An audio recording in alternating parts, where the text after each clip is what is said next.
Alright. Last we left off, the group journeying around the labyrinth at the end of every rotation, finding where the warlord is that you guys have been tasked to kill, to go kill him. The journey has led you through a multitude of small little towns or outposts, but each one so far has contained a hidden away shrine or temple. These shrines slash temples have been constructed by who knows what, by who knows who, but inside them contained various things. One of them contained a room full of arcane sigils, a lot of arcane wording and scribing along the floor, maybe belonging to some sort of gnome or child, unsure, because essentially just a skeleton of a small person. You guys managed to find a book may belong to the small person, but the book was detailed in a language that unfortunately none of you know, but it contained pictures and illustrations of a rib cage made of jade, a sort of prism, which with follow-up questions in regards to the captain, who you were with at the time, looked to be the beacon itself. You guys were able to find, in another temple, a set of arcane artisan tools that have been modified and warped to work however way they are. But more probably along the lines of how whatever this individual, either trapped or not within the labyrinth or the mosaics of the walls, this female Fey lady. You guys attempt to go find one last time the warlord. Through one of Finch's visions, he is essentially one-man armying a portal of the dark. But before you guys can get there, the labyrinth has one of its now more commonplace to you guys shakes, as sort of the roof caves in at a certain degree. The labyrinth is filled with this sort of pained scream, and the labyrinth shifts. You guys are transported to where you started originally when you arrived in the labyrinth. Thus answering the question in regards to what happens to people when they are trapped, when the labyrinth shift. It turns out they're just fucked off to somewhere else within the labyrinth. Unfortunately, you lost essentially half of the Yellow Lotus, including the captain.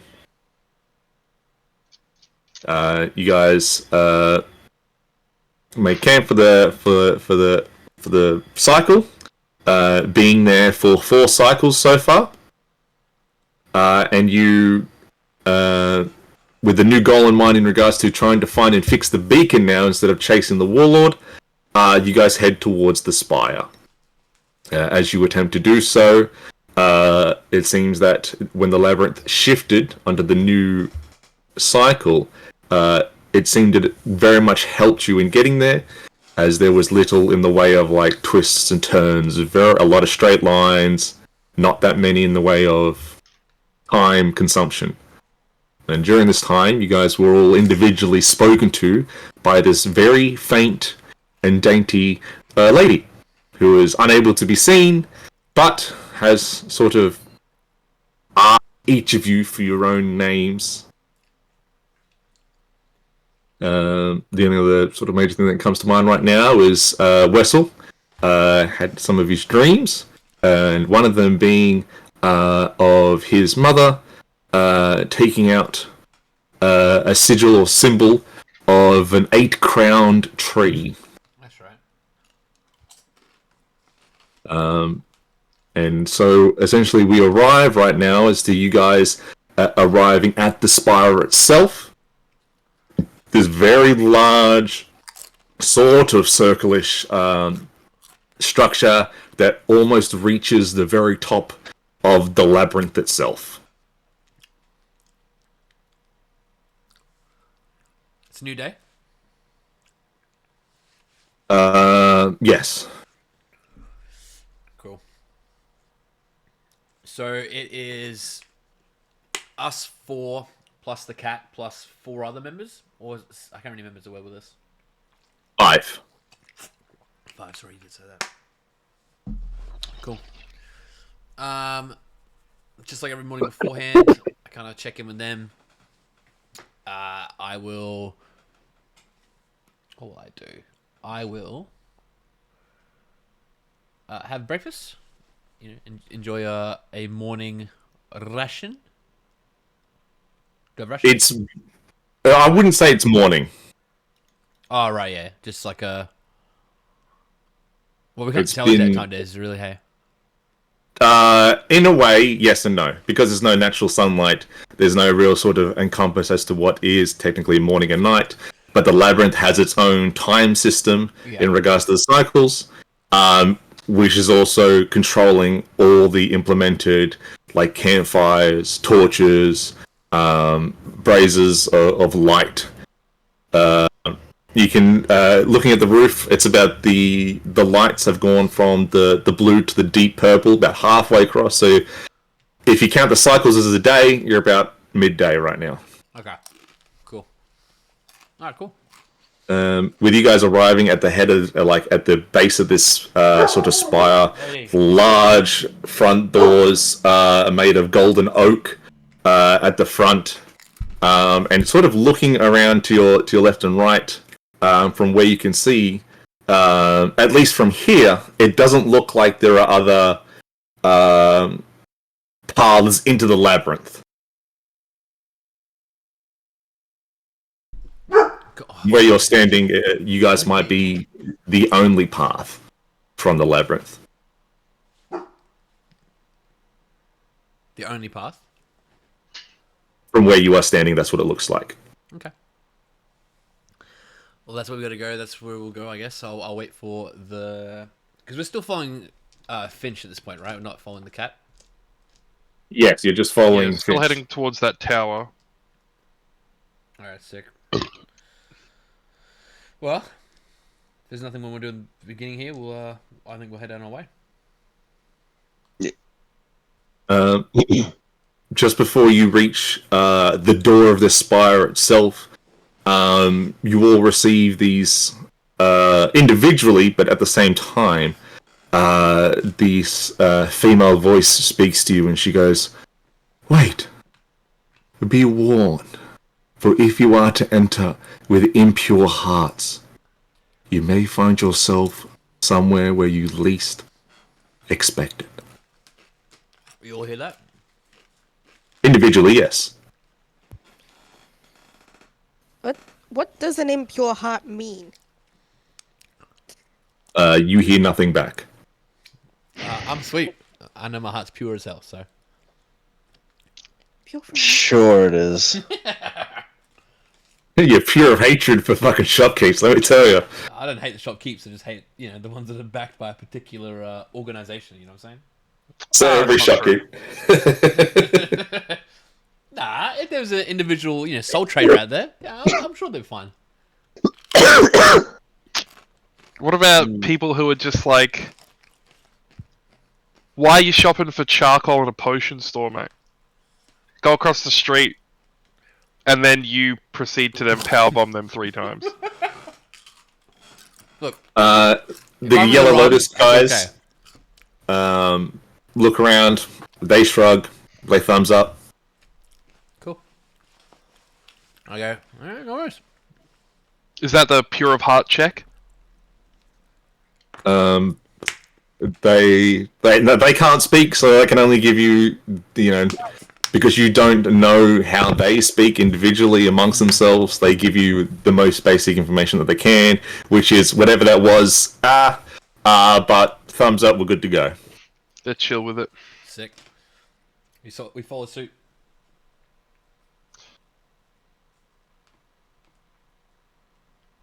So who's going to open the door? I ain't Well. touching anything. Are we able to do just a little bit of scouting, Sure.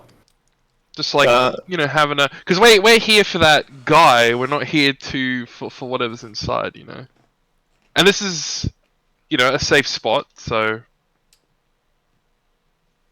If you wanted to, it looks like from where you were standing, there are no windows. There's no sort of like entrant, like viewport into the inside. At least on this, on the ground floor. Maybe 3 to 4 stories up on the spire, then there starts to be windows that are sort of spiraling up, which would very much indicate a sort of spiral staircase that might be there. How just the windows are situated. If you wanted to attempt to move around the spire, it's itself. Do a quick check of the perim. Yeah, no worries. You move around the spiral, this tower, and there are no other entrances besides the grand door, the one at the very front. But there are no other labyrinthian entrances besides the one that you came from. Yeah, right, okay.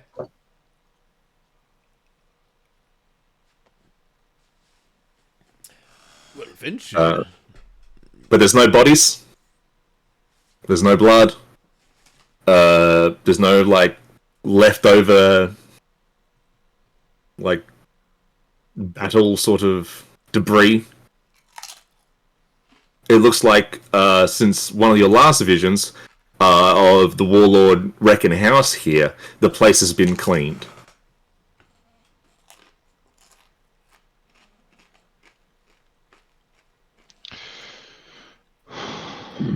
Alright. Have I don't know that I marked it. Have I used my You've used your free daily.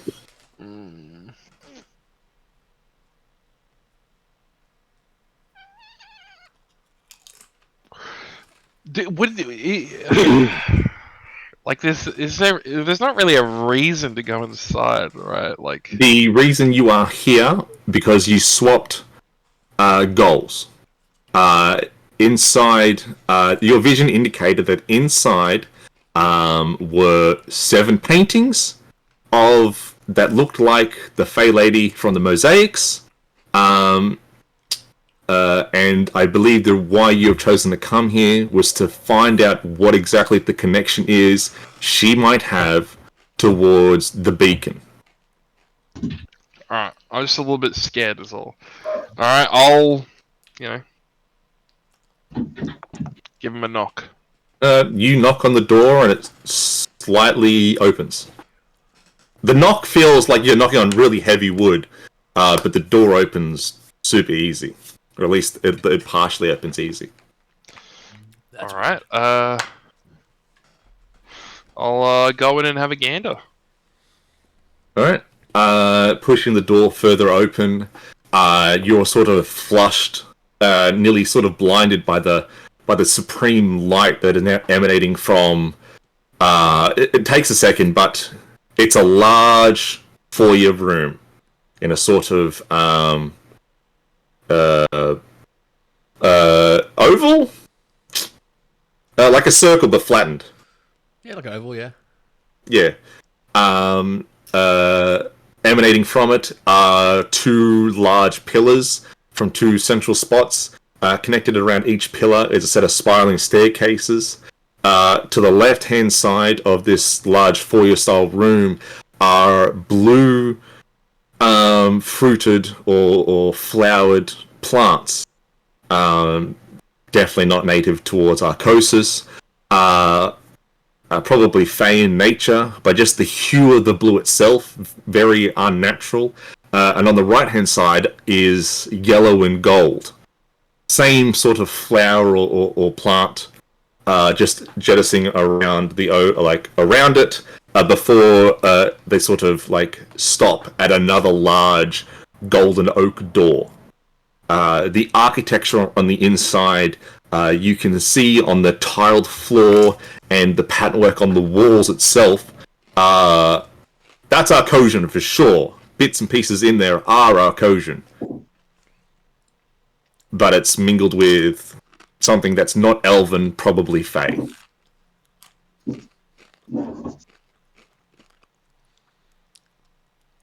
The only other sort of standout things in here are two sort of brass lion-like statues that are quite large, that look to be sort of in a sort of guard pose on this, like next to the stairs themselves. They're sort of resting with their paws over like a rock ball.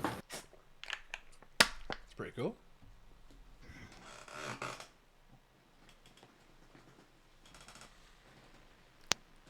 I follow suit behind Finch after like 10 seconds. Alright. The Yellow Lotus follows suit. I will follow the Lotus. Alright. Whistle If also. anyone's gonna fall into a trap, it's not me. And you're following as well, Wes? Yep. You will make your way into this foyer, and then the door closes behind you. You blink, and you, Finch, aren't in this foyer anymore. You are making pottery. This is probably 2-3 months just after you've awoken. Everything still feels so hazy. Racked by migraines every time you attempt to think of, like, who was I? Surely my name isn't Finch. That doctor, as helpful as he was, maybe he wasn't telling me the truth. It's hard to say, but you make this pottery. And for a while, the villagers have been teaching you a certain style. But this time, you find yourself making something else out of the clay. And it's time is moving so strange when you make the pottery. It's blinks, and each stage is finished.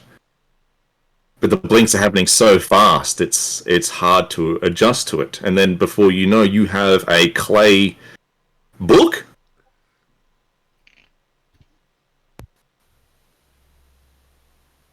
The book itself has imagery of a young-looking humanoid figure, but he's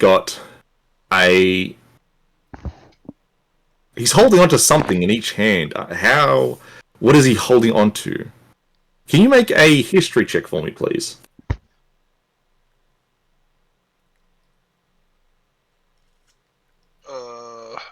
What the hell? Oh, there it is. You little fucker. So I was gonna say, damn, the 20 is the only one I'm missing. But no, it's just hidden under a stupid little thing. Oh.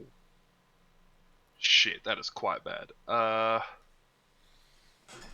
Well, that's gonna be a shrewd investigator. Oh, wait, no, that's not history, is it? Oh! Fuck!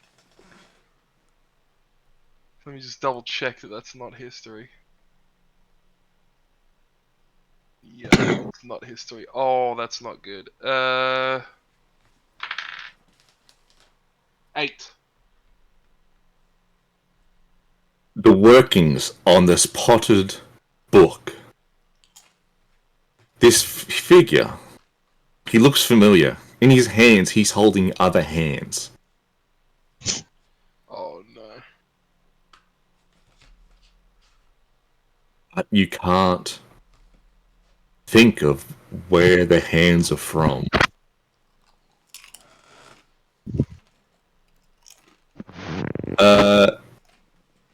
And then you blink and everything goes black. Wessel, you find yourself walking along with your mother. It's been a hard day at the market. Not much selling has been made. And the only sort of interesting aspect was when she asked you to go buy some newly imported fish. Something that she hasn't had for quite some time. But on your way back from grabbing the fish, briefly you saw her talking to an individual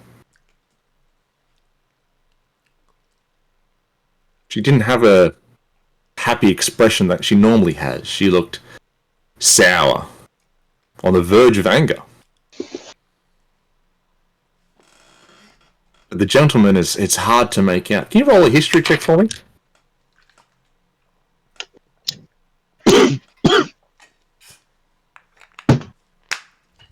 That would be 16 on the dice. Um, 17. 17? Yep. You haven't seen this gentleman before. This bugbear, he's wearing this sort of leather, sort of combat getup. But the striking thing about him is that on his back, he carries a sort of makeshift flag.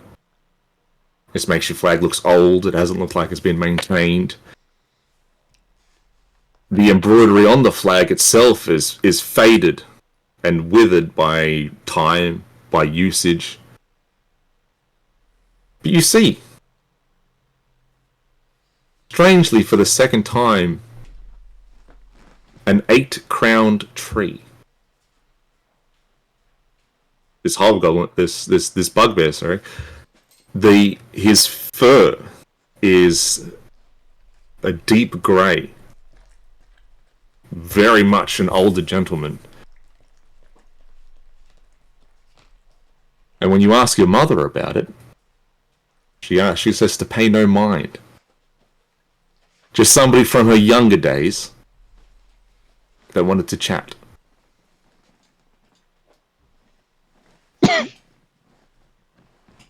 Ezekiel, Yes. there's a knock on the door. This early in the morning, the heat of the sun is quite severe during this summer. Your mother opens the door as you have risen, and it's your uncle. But he's got something in his hands. It's your father's sword. He brings bad tidings that your father has been killed in a raid. And you see, almost behind your uncle, if not for a brief moment, the holiest thing you have ever seen, or ever will see. Queen of Cats, with a dour expression.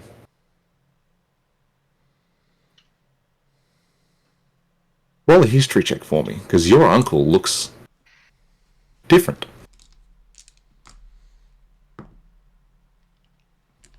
15.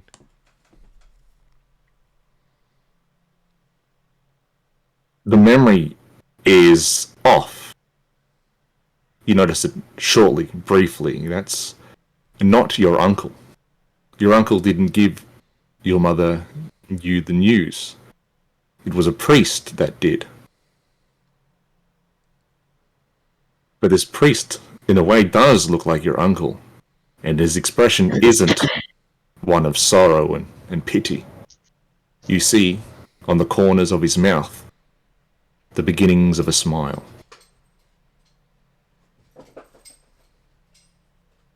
Sia! Hi. You and your friend, the last temple that you and her explored before you essentially tried to set up shop.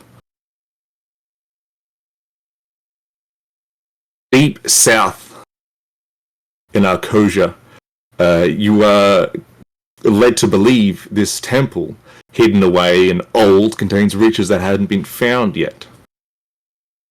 But the only thing you find is ruin. There are no riches, probably already taken. There are no artifacts, probably already gone.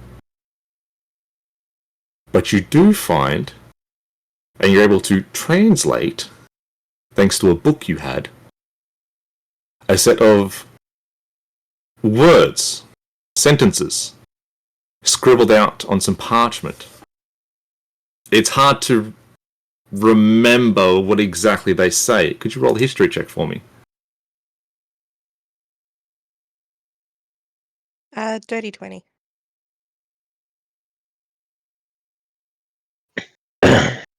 You're able to remember. It appears to be a long rhyme. Here in this shrine that they have forgotten, here do we toil, that we might remember. By night we reclaim what by day was stolen. Far from ourselves he grows ever near to us. Our eyes once were blinded, now through him do we see. Our hands once were idle, now through them does he speak. And when the world shall listen, and then when the world shall see, and when the world remembers, that world will cease to be.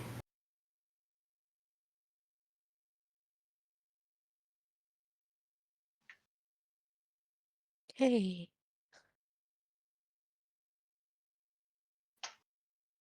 You open your eyes, and you are in the foyer.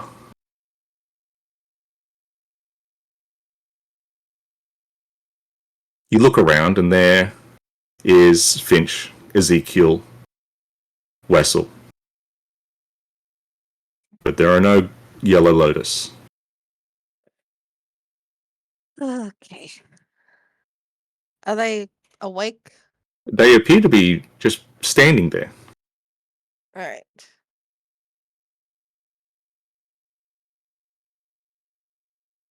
No Yellow Lotus.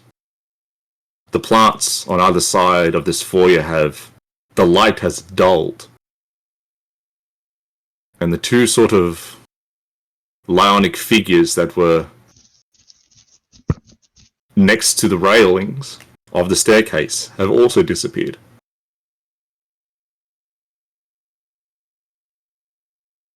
Alright. Well,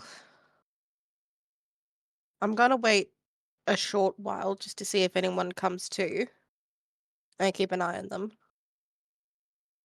Probably wait about an hour to see if anything happens. Alright. You decide to wait to see if your compatriots stir from whatever is taking hold of them, and you hear in your mind a faintly whisper. You can help them from their stupor. You can help me inside 3. You have the tools to mend the heart, but through me you'll need to see. Is this the same voice as the previous lady? Correct. That's pretty cool.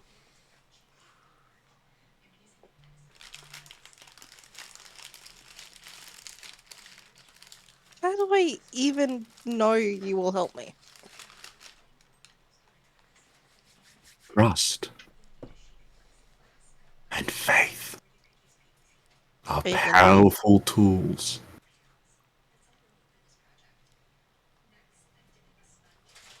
Faith in me. You And haven't faith even in told you. me who you are yet. My name has been lost to time. So you decide to steal other people's names? I don't steal them. I borrow them. And then I return them. Oh no. You're not gonna get mine.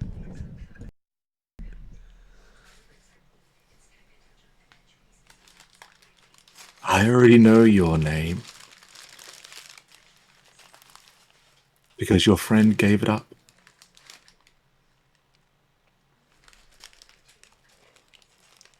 Excuse me? And you see, floating down the stairs, the lifeless body of your friend. Oh, fucking hell. What the hell?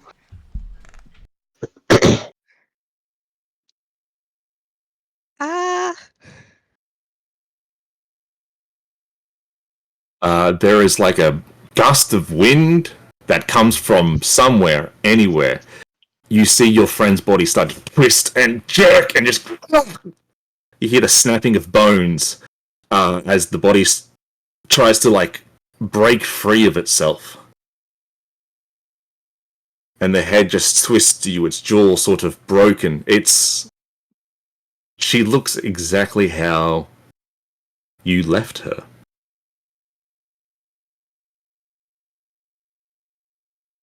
At that inn. I was still alive, Sia, when you left me.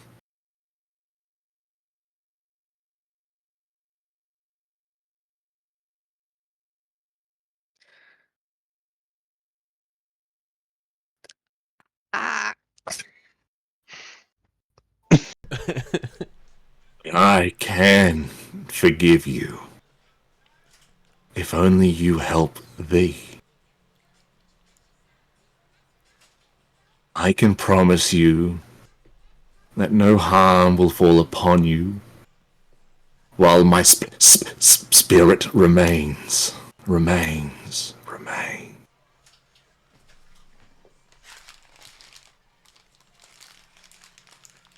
you know I don't like this horror shit. Cut it out.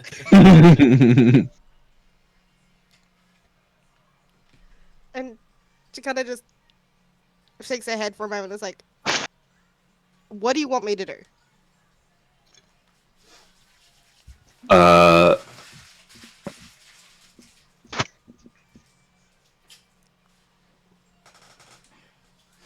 You must fix the heart.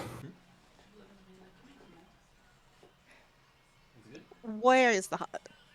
The door on the other side open. Surrounded by light, opening up a visual of a tea party, a garden. You see from where you are tables filled with food, Arcosian tea sets, trees and pottery and statues lining the walls of the further sanctum of this spire.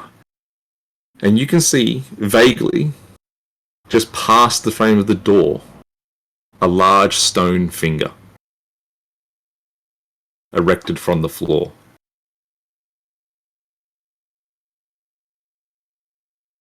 Step inside, Sia.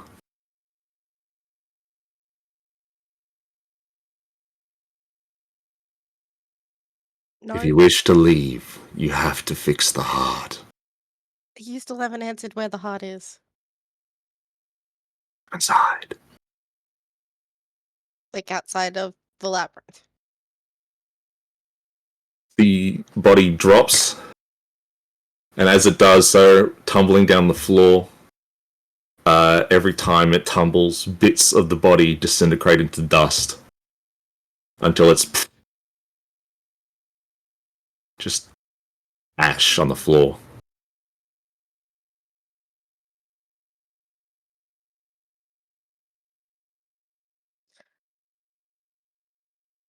I'm going to hold on to the doorway and just kind of poke my head in, but I want to do it in a way that I can brace myself in case I try to get pushed in. All right. Moving up to the new sort of door emanating further into this to the spire. Looking in, you see where that one stone finger is now looking like a large stone hand coming out of the floor. In the palm of this hand is an obsidian-like altar. And on this obsidian-like altar, floating around what looks to be a red orb with something inside, are 7 mosaic sort of chest pieces. From this angle, and hazard to guess, they look like the missing pieces from the mosaics you have already seen. surrounding this sort of altar, Damn. this monument, are 7 paintings. From this angle, you can see at least one of the paintings is that of a fae-like lady, pale, with a floral flower dress that goes from shoulder to toe, with hair that is streaked of golden yellow and silver, and the only sort of main thing that's on it that emanates from this sort of dress is a peach tree that sort of emanates across the chest itself, hidden behind a pair of hands that are over her chest and her eyes. A deep purple.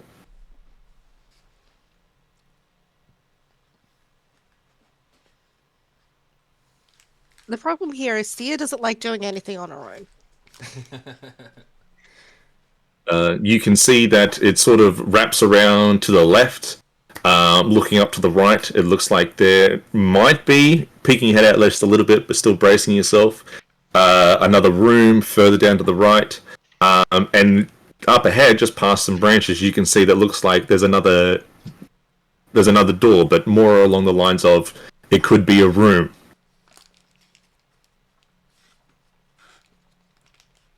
I'm gonna regret doing this. I'm gonna go in. Yay! You take a step in, and as you do so, you hear footsteps behind you. You turn around, and you see that you are faintly tethered to your compatriots.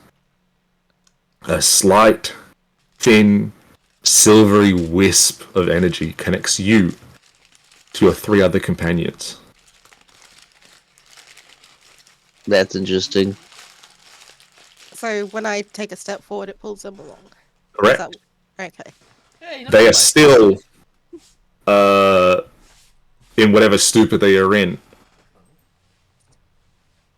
Alright. Well, I guess I walk in and I'm gonna go towards the hand. I also gotta be careful not to bump them into anything. No worries. Making your way with them slowly trailing behind you, coming up to this sort of altar. Getting a closer look, you see inside this red orb is a heart. You see that the 7 paintings are all identical of this Fey lady in a dress with her hands above her heart. But you see it almost thinly, almost not real. A figure, a lady. It's hard to tell what sort of makeup she is, what sort of racial identity she has, but she is slowly, faintly being visible and divisible on this altar where this heart is.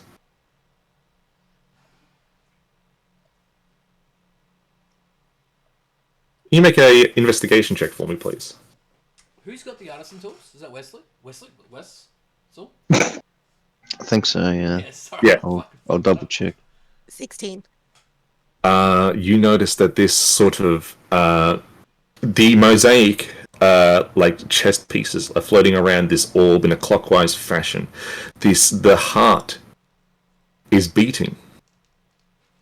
It's not innate or inert. It's the heart inside this red orb is alive. But the lady on the altar, in her ghostly form, isn't situated heart to heart. It's heart to stomach. Pardon? Where the heart is located above this ghostly female's stomach. Oh. Oh, wow.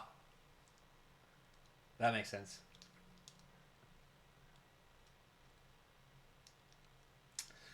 Damn.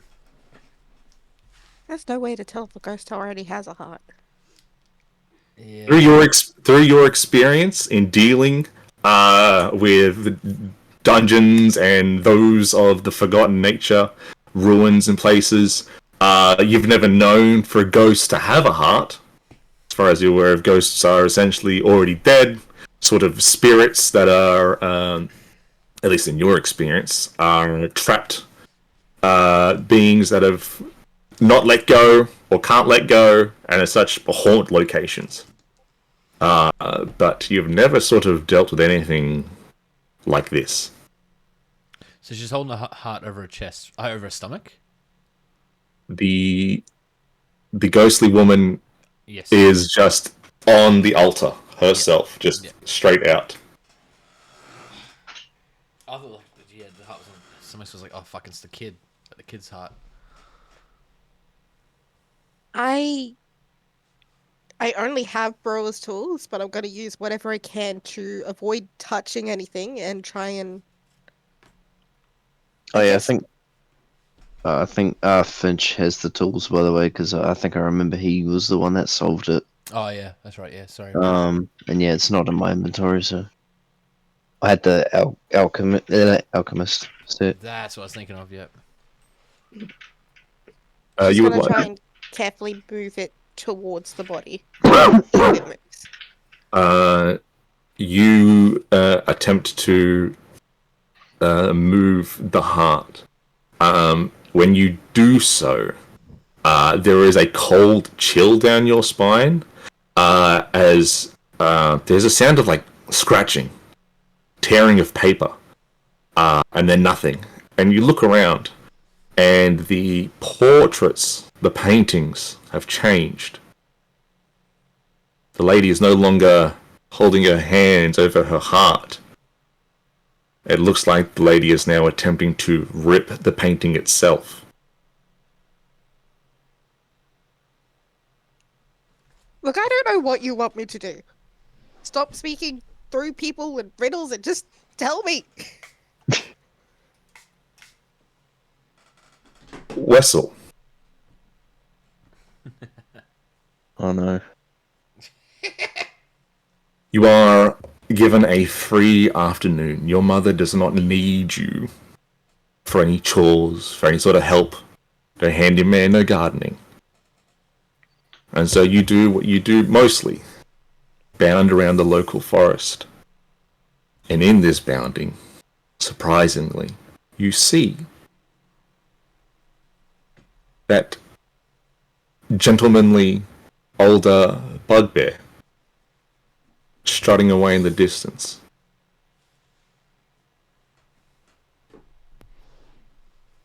What would you like to do? What? Stealth and eavesdrop or spy, whatever. Alright. This curious little whistle would have done. You bound around, following this individual, your feet making no sound as you bound along the grass. You know this forest. You know how to stay quiet. And after a while, the forest opens up into a sort of clearing, and there you see already waiting there 3 individuals, cloaked in black. Goblin, hiding behind one of the larger trees just before the clearing itself. It's easy enough to hear their conversation. Now, what did she say? She's not going to help us. She says she's retired. You never retire from the circle. The ring stays forever. So has it been since the creation and inception of our organization. Once you become a ring holder, you're a ring holder for life. The only way down is through the dirt. Well, she would not listen to me. I'm the only one that has known her the longest. It seems that this son of hers, of course not natural born, weighs more on her mind than we do. Did you at least figure out where she keeps her platinum ring? She still wears it in disguise. It's colored in bronze.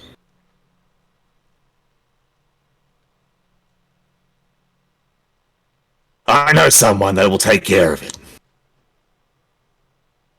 She's retired, but she's still dangerous.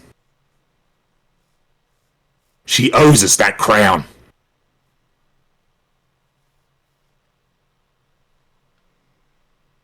Very well. I'll help with whatever's needed. Ezekiel, Platinum ring? Damn. Yes, hello. you are in Arcosis. Just finishing your 4 years of college education. Trained in Arcosian fighting styles, trained in Arcosian history, and there are a multitude of other things that eventually doesn't really matter. Just a formality, so that way you could find yourself within the embrace of a clan for your quest. Asked to you by the head prophet of the Queen of Cats. You receive a call. Your symbol for the Queen vibrates. You answer it, and you hear the familiar voice of the Prophet Ahmed. Ah, Ezekiel. How goes the education?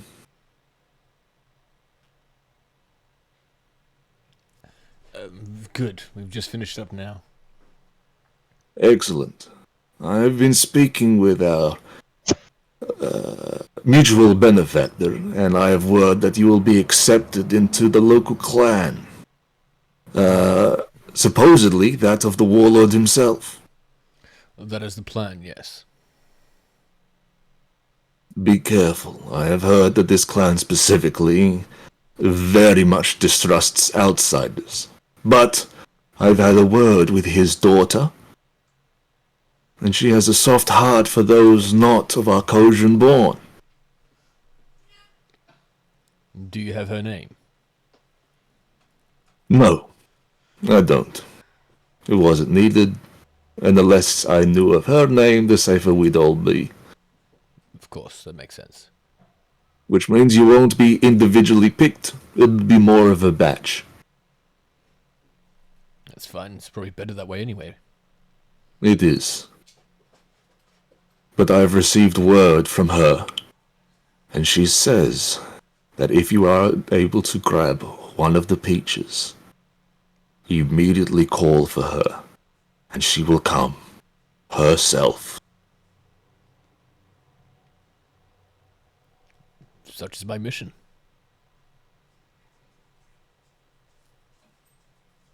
Your father would be very proud, Ezekiel. I could only hope. Ahmedish, and the line cuts. Fuck off. Finch, Fucking knew it. you're on a road. To the left and right of you are rice fields. Making your way with an artifact of the utmost importance.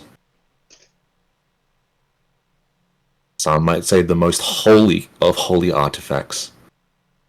Not just in Arcosis, but of the world.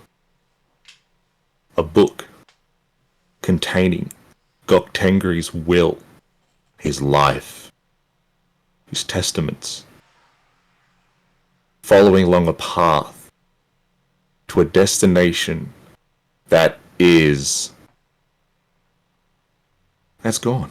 Why are you here along this road? Why do you have this thing? You look down to see what it is, and it's a book made of jade? You trying to grasp at the memories allocated for this, and you are coming up very surprisingly blank. It is if, as you're walking along this road, your memories are dying by the second. And then you look up. Standing there as the rain starts to come in. A singular man. Long silver hair. Pale white face. A scar across his eye. He is familiar. The memories are trying to roll into the words that you need, but the memories are falling short. As if they're jumping over a hole, but they never make it. Some do. It's a changeling man. The familiarity is unplaceable. And then stepping from behind him is a satyr.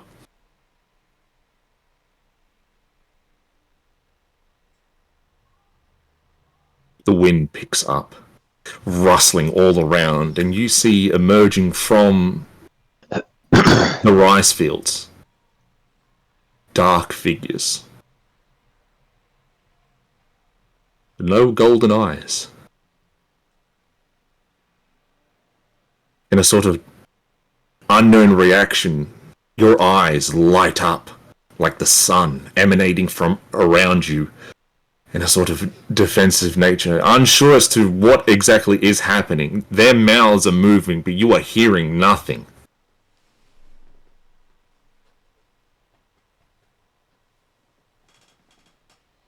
And then the next thing you know, you're being carted away. On a wagon.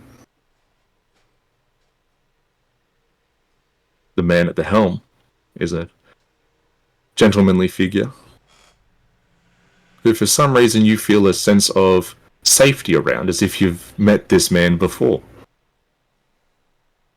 But when you try to look at the back of him, for some reason your vision isn't as good as it used to be. The realization that you only have one eye.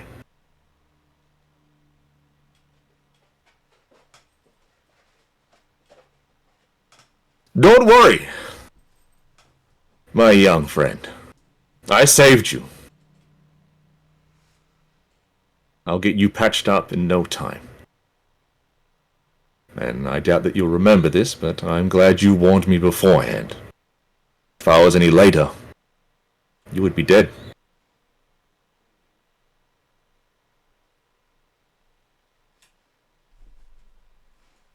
See ya. You hear all around you. Not just in your mind this time, but you can physically hear it. You must fix the heart. Use the tools. Only then can the beacon be fixed and you can leave. Okay. That is at least an answer. Where did those tools go? She's gonna try and remember who has the tools because she wasn't really paying attention. Was it Finch? It had to be Finch. I'm pretty sure it was. He was the one that solved it. What? Did you have the artisan tools? Yes, I do. Are they in my inventory? Yes, yeah, I have them, yeah. Then I guess she's gonna go through his inventory to try and find them. You touch Finch, and then the next thing you know, you are standing in a rice field, watching a wagon go down a road. The rain is heavy, and you can faintly hear the sound of talking coming from, you think, the direction of the wagon. You look around and you see in the distance, walking away, a group of 7, 8 individuals. You're unsure as to where you are or what's going on. Okay. That's fucked. Sorry, dude. Can I see who's on the wagon? From this distance, no, you can't. Is it going away from me? Both groups are going away from you.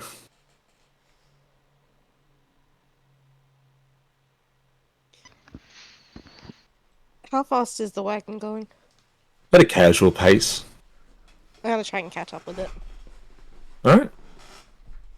Running up to the wagon itself, you getting closer, you see that in the back of the wagon, on a bed of straw that is now getting soaked by the rain, you see this gnomish figure that very much looks like Finch. The man on the driving the wagon turns around, sees you, Sia.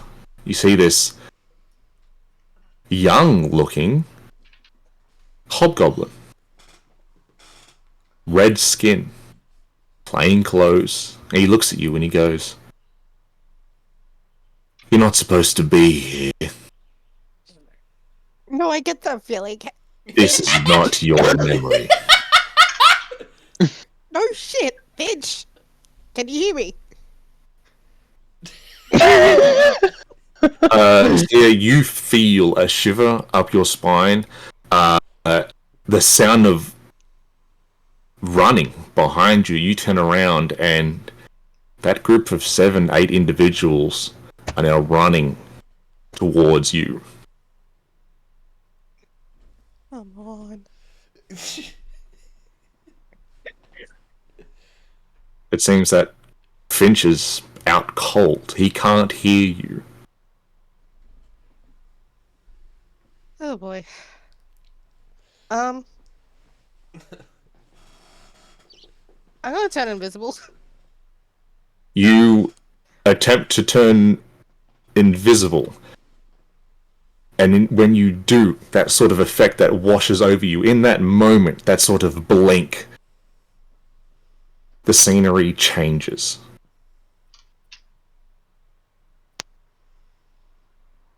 You're in a city, bustling. There's a parade you can hear in the distance. There is carnivals happening.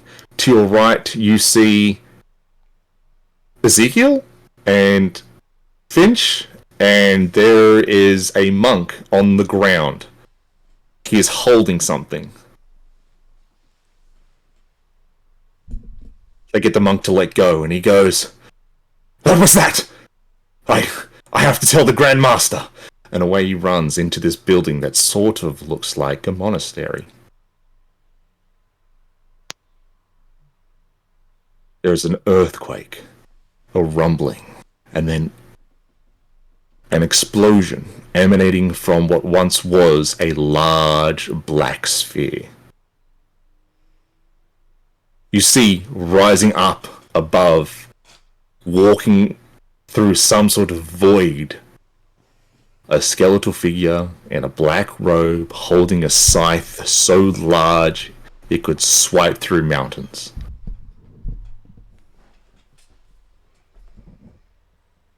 You turn to look, and Finch and Ezekiel are already running. Crowds already running. And this death-like figure starts to cut away at the city.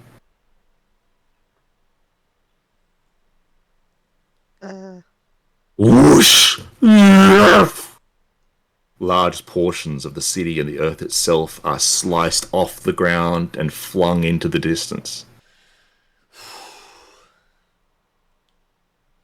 You turn around to find and then chase after Finch and Ezekiel. As you do so, the sound of the cutting of earth and the swipes of this scythe get closer and closer and closer.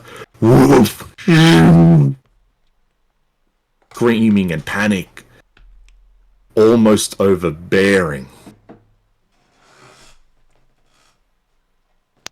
And then just before you feel like you are about to be crushed by the rubble of a building, you see Finch sitting at this sort of inn, and then in front of him is another deep gnome. The Rakshasa at the bar is minding her own business, and it's dark. And this other deep gnome pulls out from his pocket a gem.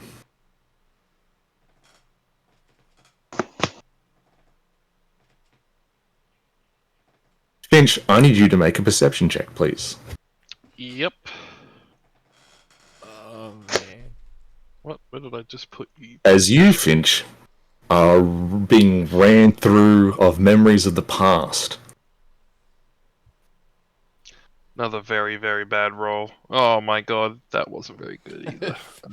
Finch, you're rolling groggy, dude. What was it? Perception? Yes. 17. Oh, that's good. 17. Alright. That's a low roll for me. The deep gnome goes, You don't remember. We were there. The group of us, we found the ribcage. We found Goktengri. And I found his eye. Moments transpire in the memory that just zoom past until it comes to the part where you remember him turning to dust. And then from the corner of your eye you see Sia.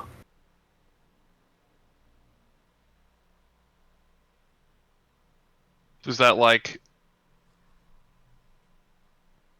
or does that make me think that I'm not really here? You are confused. You have no idea who this person is. You've never seen this person before in your life. But the Rakshasa behind the bar is unaware, or at least doesn't notice, this lady. And she's standing there. Just out in the open. You're unsure of how long she's been there, but she wasn't there when you entered. And she wasn't there when your friend started to sit down and retell this tale. And then you feel it. Something is wrong. You notice it looking around. Thinking back, your memory from when you can remember has been, for the most part, pretty good. That's the wrong table. Those chairs aren't from this inn. That Rakshasa behind the bar isn't the same one. She is black and red stripes. The original is red with orange stripes. And also wasn't minding her own business. Correct. Sia, you watch Finch look around, and it looks like he's piecing things together in a confused state. But you are free to move. Hello? Can you hear me this time? Yes. Where am I? Who are you? I'm Sia. This is like well, I don't really know what it is. It's kind of a memory that's not really your memory, as far as I can remember from my own. But, look, you're kind of in a trance. You kind of need to snap out of it. A memory? No, this is happening today. What is today? And that you don't know. The only thing that comes to your mind that you think can grant clarity to this situation are the now 2 gems in your possession.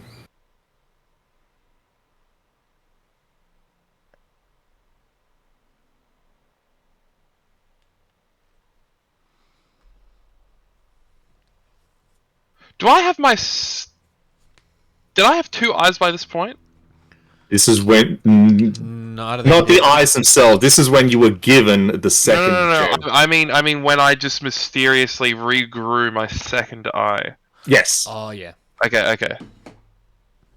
Because if that was off, that would be a fucking big thing. Like, why have I only got one eye? Why do I have two eyes? Okay,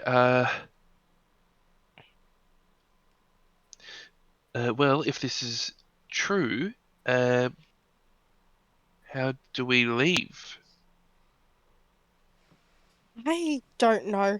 I don't actually know how I got here either.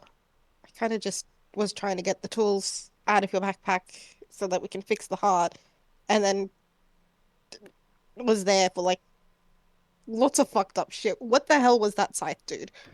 Oh wow, I didn't understand a single thing you were saying there. The scythe guy? Mhm. He... there was a ritual. A card was drawn. I'm not sure. You look around, Finch, and you see standing behind the counter is that death-like figure, scythe in hand. Like, in place of where the Rakshasa lady was? Yes. Oh man. PTSD. I guess instinctively, without even kind of thinking about the current context, I mean, you know, that's gonna surprise the shit out of me, and then I am just going to sprint upstairs to where I think Darnzok is. You sprint to where the stairs went down, but when you get there, there is no entrance. There are no stairs down. Looking back to where Sia is, and she has just moved to the opposite side of the room. The skeletal figure behind the counter now has two heads, each one moving in separated unison. No words are being said that you're aware of or that you can hear.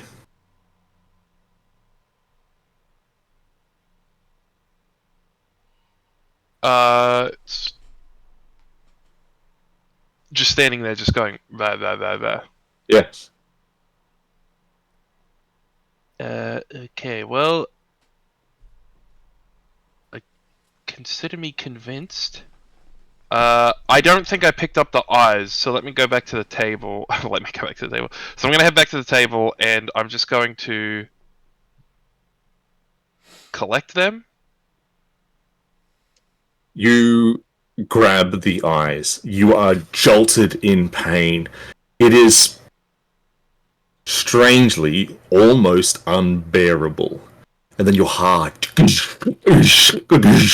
is beating unrhythmically, foreignly, in a way you are unsure as if the heart that you have is yours. And then the next thing you know, your eyes open and you are in the spire. Sia is next to you, like holding you and trying to go into your bag at the same time. And Sia, your eyes open inside the spire as well. Okay, not touching anyone else. No, thank you. Uh, Just gonna well, back off. well, let me go and get those for you then, before you get sucked into anything else. And I pull out and produce the magical artisan's tools. Sia, you notice that the silver-like thread that connects you to your compatriots, the one connecting to Finch, has been untethered and looks like no longer exists. Is he tethered to anyone else? No, he is not. You are still tethered to Wessel and Ezekiel. Mm, So you Save said us. you touched me and then you were pulled into my memory? Yeah. Okay. Let me see if I can. If you need the tools, I'm assuming that you know what to do with them. So I'll just see if I can help everyone else out, and I'll head over to Wessel, and I'll just give him a little fucking During punch on this the fucking forehead. during this conversation, Finch, the looking around and just noticing that you aren't in that foyer anymore, the last known physical place that you remember, you see the sort of like garden style fancy setup that's having the tables full of food that haven't rotten forever. Forever, how long they've been here. The tea sets where you can see the teapots themselves. They're still steam is still coming out. They're still warm. You see the stone hand coming from the floor, the obsidian altar, the 7 mosaic chest pieces. But it's not until you see the portraits, the paintings, that your heart flutters.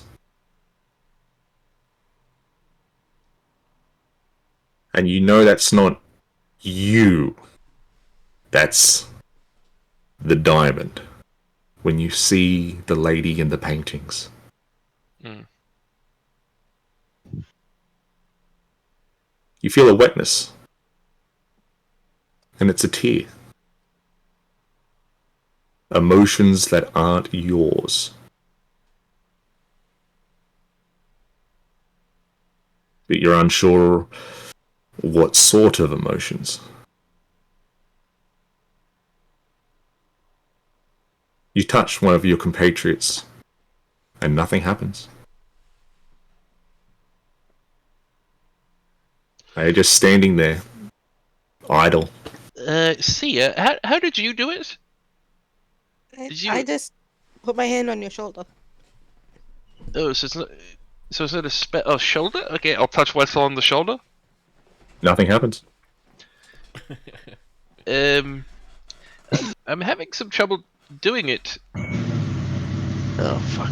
I'll mute my mic. I'll pass the tools back to you and I'll give it a try. Well, tell me what you're doing with the tools before you go in. I was trying to put the heart back into the body, but into the stomach because it might very well be the child's heart, I think. Just the way that it's placed. Whoa, what? You see the lady here? Yeah. You see this woman, Finch, and because of your eyes, you see more than what Sia sees. This woman doesn't have the same hair color as the lady in the paintings or the lady in the mosaics. Oh, get Jim.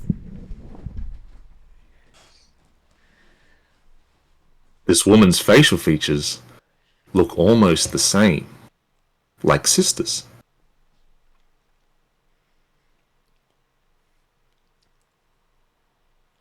Similar.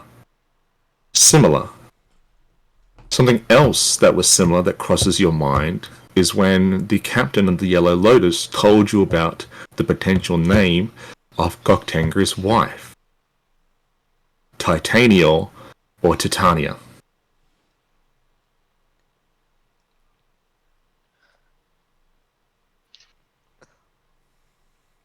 Two actually different people.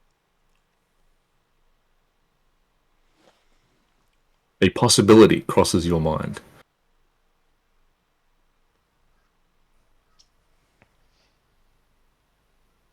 That maybe Goktengri had a child with another. Surely not infidelity on his part.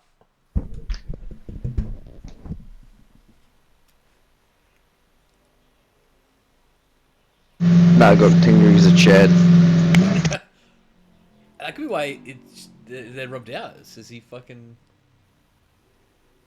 Yeah, it's got to be like Dragon Ball AF, where Goku got his seed stolen by the goddess of love in his dreams, Oh jeez. and then she had his kid who was born as a Super Saiyan 4. Nasty stuff. A bit different than that, but I mean similar, I guess. Oh, it's Dragon Ball AF, mate. You probably haven't read it. No, I haven't read. You're right, Brent. I do apologise.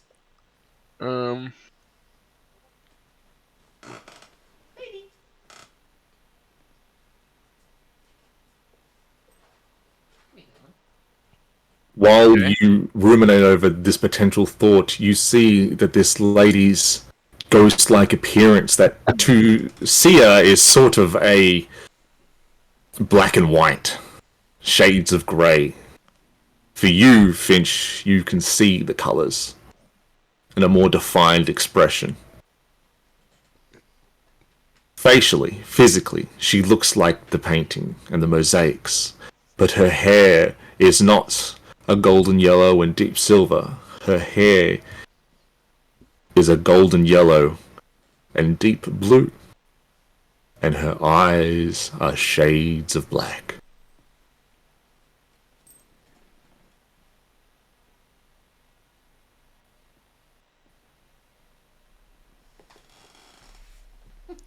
You're not in another trance, are you? No, I'm just... The painting... It looks odd, is all. The paintings of their expression change to that of this fey lady attempting to rip the painting itself. An expression of anger. Maybe rage. I am scared to do the wrong thing here. Is the Fae... If we're talking about... Gok Tengri kind of getting a bit of an appetite for his wife's sister, Oh, then is the Fae lady who's ripping up paintings the mistress? Because why the fuck would he commission paintings of his mistress? So the Fae lady must be the mistress, and then is she trapped here by the so then if I do something, you know what I mean? That seems like a fucking consequence kind of decision. You know what I mean? Not in the context of who the fuck exactly we're helping. No, wait, Wessel, didn't you fucking... It's the wife, right? The wife that's stuck here. You figured that out, right? No, because they would both fucking Yeah. think that. Yeah. They would both think that, if that was true. It's like the fucking guard who lies and the guard who tells the truth, and you gotta pick left or right. Fucking bitch, you know what I mean? What a bitch. When the Lotus told us about the two names, I thought it was just a pronunciation thing. That's just my guess. That's just my guess. It could be that there are just two people and Titania is just a disputed name for one of them. But Titania,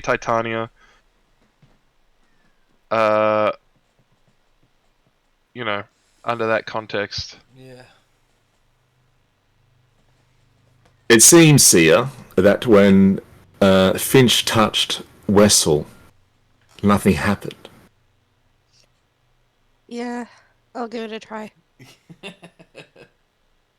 Back into the fray. Who are we touching?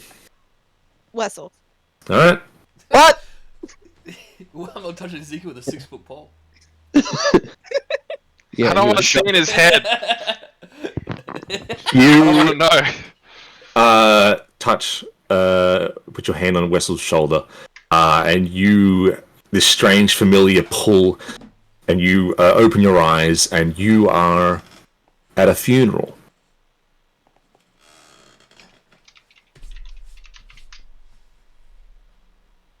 Unsure as to whose funeral it is, until the local church's priest pulls out a grand portrait of this elderish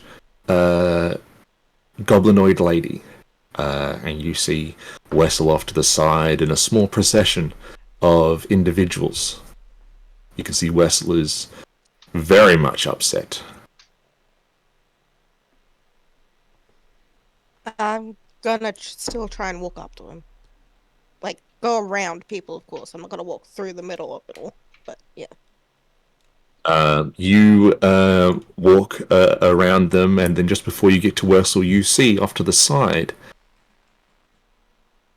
Is that armed knights? Making their way towards this sort of funeral procession? That doesn't sound good. I move faster and Moving. call out his name. Wessel, you hear your name called out by. You look, and it's this female, human-looking lady, but a lot of cat-like features.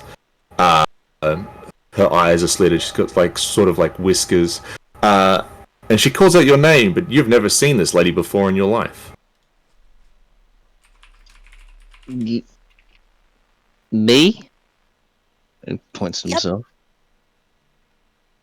She kind of just points to the knights as well. I look to the knights. You don't see anything. Okay.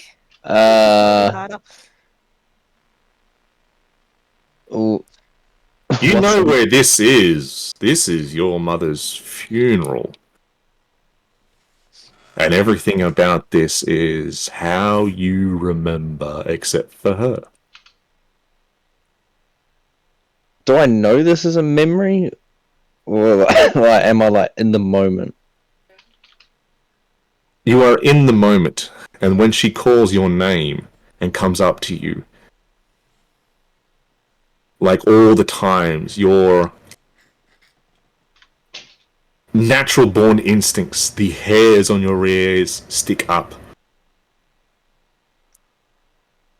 As if something is about to happen.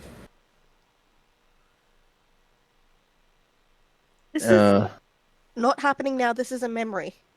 You're in a trance. What? Ooh. What are you pointing at? Well, I can see knights coming, but if you can't see them, then I don't know what else to tell you. This is your memory. I'm looking again. You look again, Wessel, and you see that gentlemanly figure, clad singular by himself, looking back at the funeral, puts a cloak over his head. Something about that guy. He's spoken to your mum before, and it was not on good terms.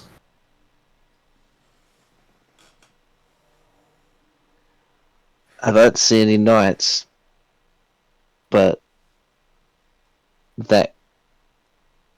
Do you see that hooded man? Do I? You look like looking back and forth as this conversation happens. You look after he says there's a man, and you look, Sia, and you see a man. Well, you think it might be a man. It's a figure cloaked. It's hard to tell. Oh, there is a cloaked figure.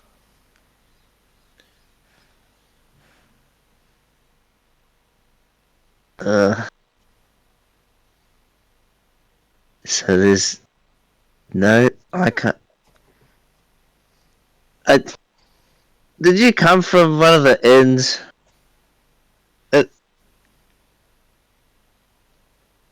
Excuse me? I can't see these knights.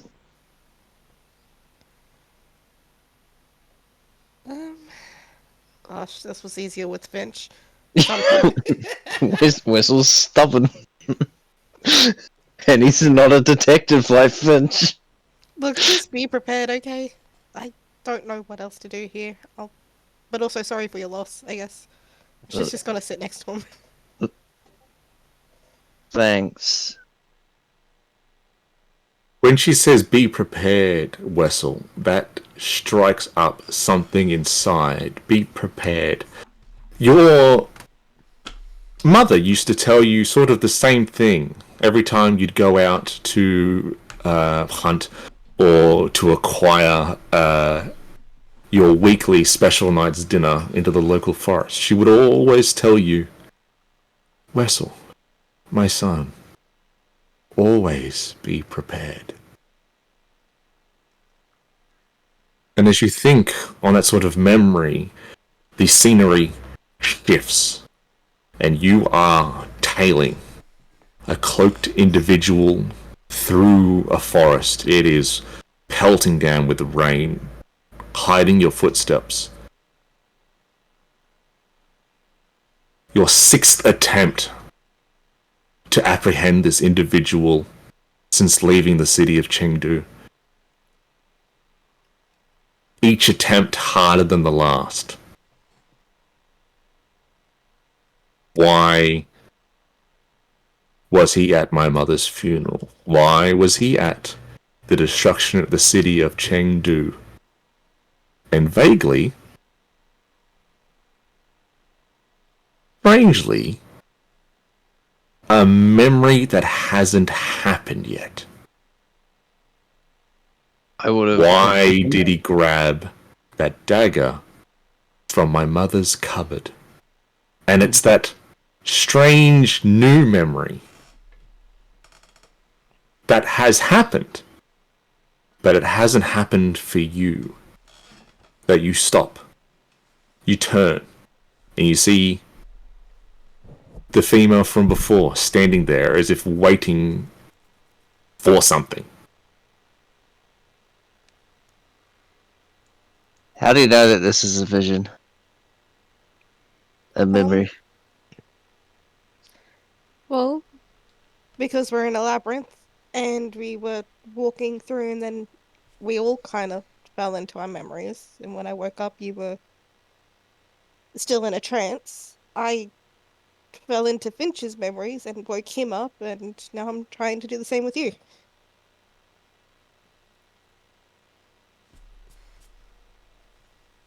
He's as silent as I am, but he's definitely thinking about it. What the heck is a finch? Is it a finch a bird? You He doesn't say that. being told this, it doesn't click in that the rain has already stopped. Looking around in that motion, the blur, you are now in a room. The room is filled with paperwork of plans, of numbers, of locations, of the blackened sun. The city of Tianjin. You have chased after him. The group left this building and you went inside.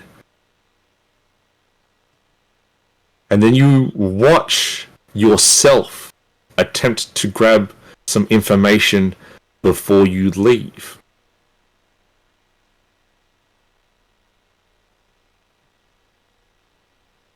And you notice this female figure standing next to you. I went to grab information.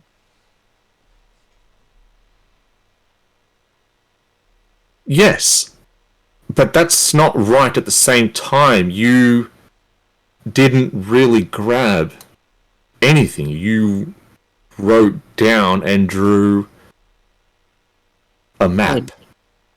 Yes. I wouldn't just take the stuff. And he would like move his hand away. Well, I would search around in my pockets to where I would keep a map. Perhaps a specific home-crafted map.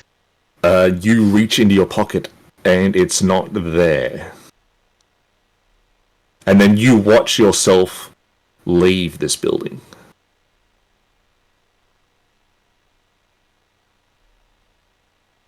Something was about to happen. 'Cause he realizes he left because of the little fight or flight little tingle thing he gets. And then cultists came in not long after. The realization that This is like a dream, like a vision, like a memory. And that possibly what this lady is telling you is true.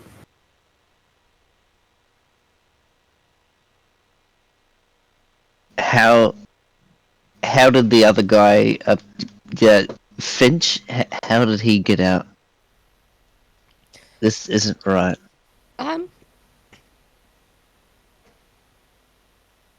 I don't really know. It just happened. He opened his eyes.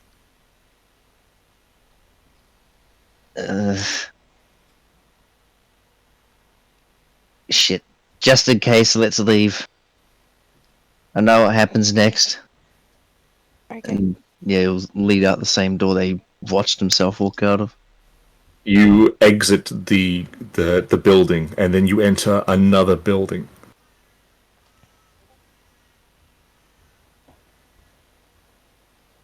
Of a memory that hasn't happened yet.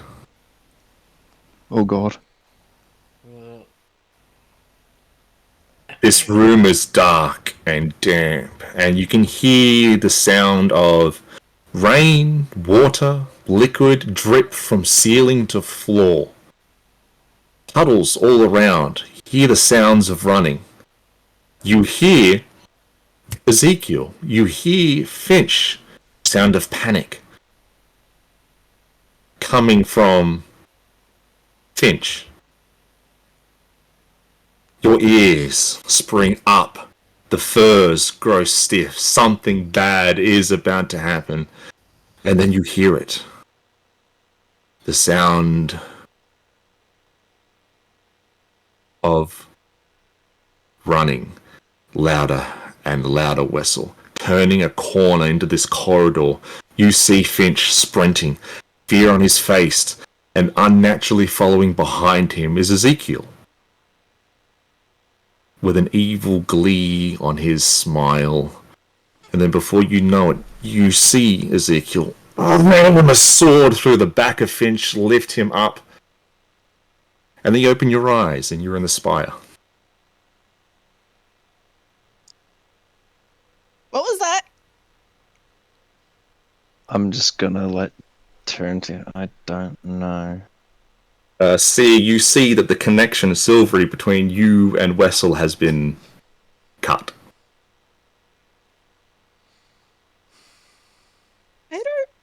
I don't want to go into that guy's mind. I've never. Thanks. But Sure. that didn't happen, by the way. Okay. I don't think so. I mean, this place is full of tricks. Maybe it is a trick. Yeah, and he's gonna look at Ezekiel. This is my question.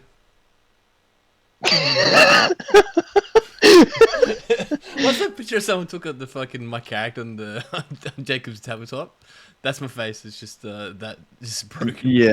The blank expression. Yeah, the blank expression of my character. Yeah. It's a while out. Hang on, I'll try and find it.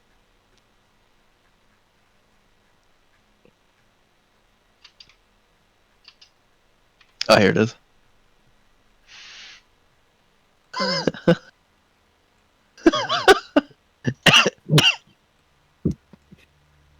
Yeah, that time it was when your voice gets stolen. Oh yeah, that's right. Yeah.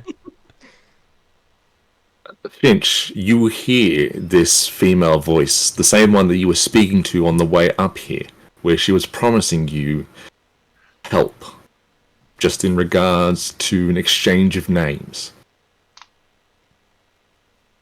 She goes, I see that you have escaped your mental imprisonment. Well done.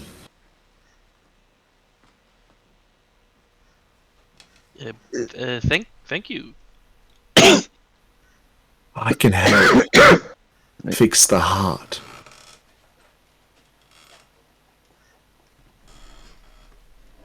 It must be fixed for you to be free, for your friends to escape this labyrinth. Or else you will be trapped here till the destruction of days.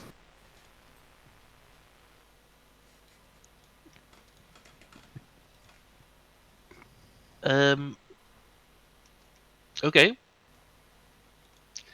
What's your name? My name has been lost to time. So let me have a look. So I've got Titania. I have no idea. Hmm. Titania. Again, I have no idea. And also those aren't my name, right? Uh, Frigrid. No. Yeah. Did you know anyone who had those names? I don't know. Oh, well, maybe have a think about that. But what I do know is that to fix the heart, it takes two. One to wield the artisan tools, and the other to perform the ritual vocals. And the only warning I have is that failed attempts to do so will result in calamities. Okay, so don't mess up. That's pretty much what I'm hearing. I can help with the ritual, but I need a physical form. A body. Just for a small, temporary time.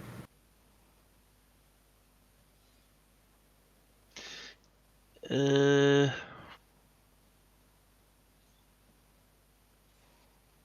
But don't worry. Sia has already promised me hers. yes. Well, there's I'm already kind of full up myself. I can't take yours. I need a host with a natural heart. And yours isn't natural. Well, yeah. Roll for cyberpsychosis. Well, so what do you need from me? For you to work the tools. You don't have the knowledge, but you can see the person who does.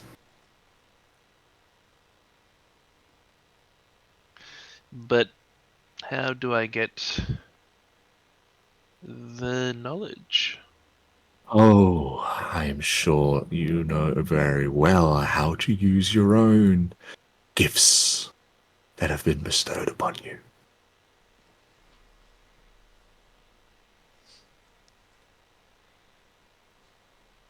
And not to sound like the bad guy, but you can't leave the spire till it's done.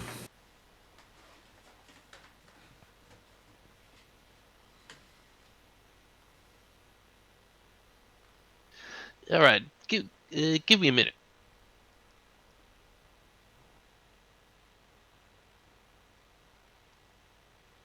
There's one last person, Sia. Oh no. Okay, fine, fine. Wessel's Only going to 'cause we have no position other way to do himself. He's going to position himself behind Ezekiel just in case. I'm not gonna murder anyone. He's wary as fuck after that vision. Alright, I touch his shoulder. You put your hand on his shoulder, and then the next thing you know, you are in a hot desert. the outskirts of some of the biggest pyramids on this side of the world, a raid on a caravan is being taken place, and there you see Ezekiel fighting off 3 raiders, cuts them down in quick procession, and the battle is almost over. And then you see Ezekiel walk up to one of the raiders. Young, small. You don't hear anything, but what you do see is the figure scratching back on the sand, putting his hands up, and the stoned expression on Ezekiel's face as he plunges his sword deep into the person's body and pulls it out.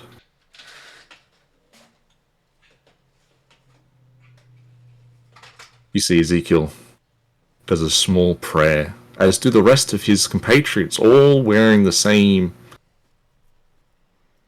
religious militant clothing.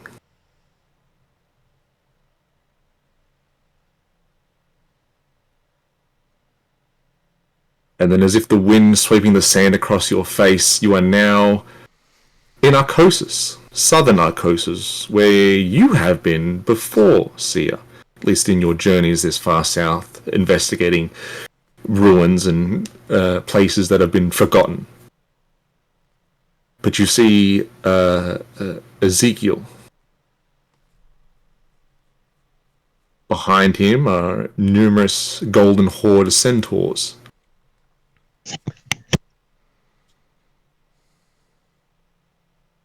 Ezekiel, now, as your first test to be part of the Horde, you must claim life. Have you done so before? I have, yes. And the task will be an easy one. There are no questions. There are no answers. Only the job that is to be done and the lives to be taken. For Genghis requires sacrifice, and Genghis requires souls, and for his throne must come the skulls of old.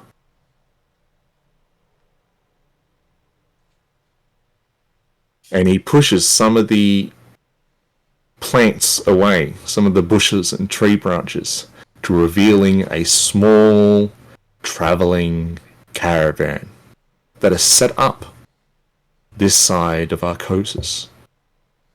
One of only a handful left.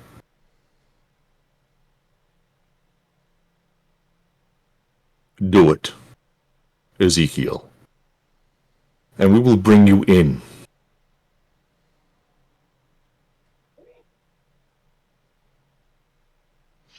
I look at him, nod my head, and I sneakily come up to the caravan. You watch, Sia, as Ezekiel single-handedly massacres this encamped caravan.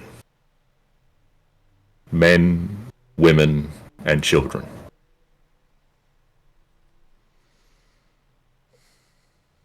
A little bit later, the rest of the Golden Horde centaurs come out, torch the bodies, the tents, the wagons, and hand Ezekiel his pin, his brooch, his symbol of the Warlord's clan, signifying Ezekiel's acceptance within. It shifts. It is dark. It is hot. It is hard to see. And then you see around you, Sia,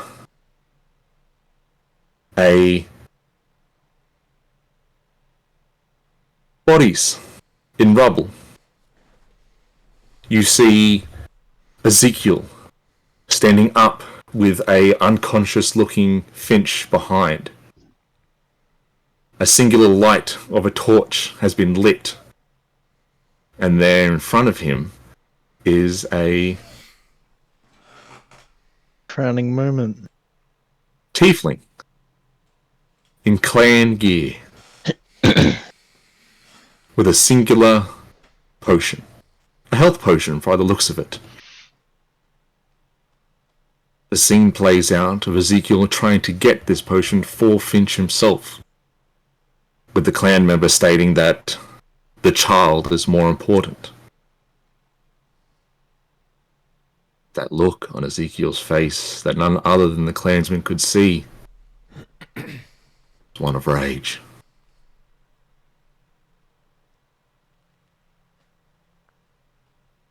It shifts, and you see Ezekiel and Finch.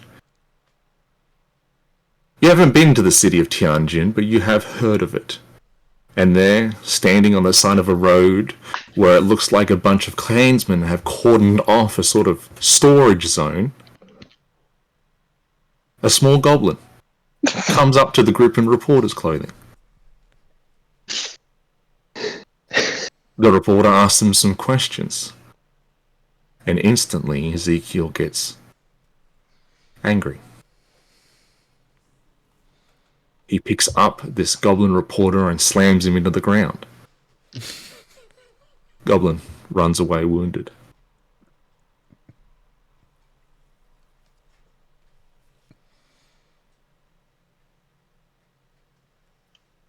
And then it goes backwards.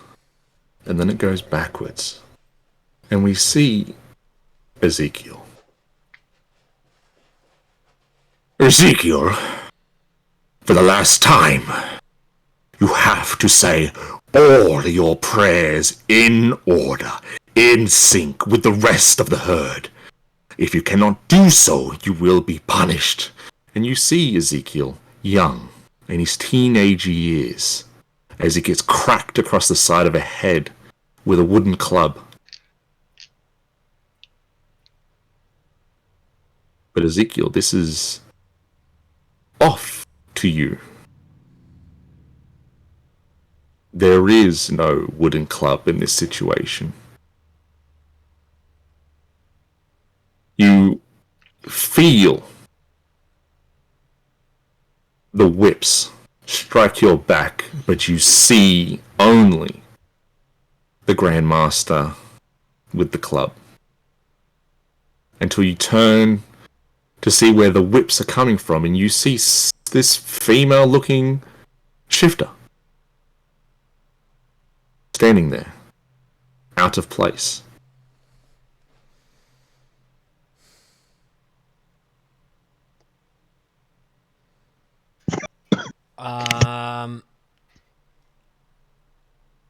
I look to her in confusion. And then I look back up to the Grandmaster. The Grandmaster has disappeared. It is now just used to in the pits of your chapel. So, what the fuck? I stand up and I say, "What the fuck are you doing here?" Well, trying to get you to wake up. This is a memory. And you're in a trance. That can't be right.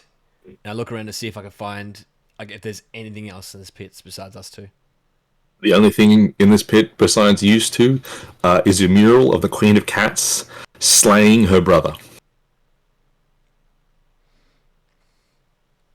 Is that different to how I remember it being? Yes, it is. Yeah. I go up to it and I just kind of like, I drop to knees and well, not knees, like drop to one knee and just like, and focus on it and figure out why am I looking at this. Roll a religion check for me, please.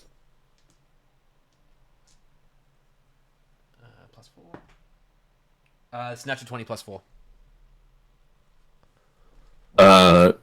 Your mind gets blinded by light. And then the next thing you know, in this sort of like pained expression, you and this female shifter are now on a large and ever-going field of grass. But the grass is not normal grass. It's not Regashian grass. It's not even your mind ticks over Arcosian grass. It's not Imperial grass. The hills, you see them move, if at all slightly. Looking up, that's not the material world's sky. You look up and you see the stars as close as they ever could be. And in those stars are the horrors of the void. Fields of the Rohirrim, where the Queen of Cats does her eternal battle. Keep the Void Lords away. And you look to your left and you see her in all her majesty, knighting you.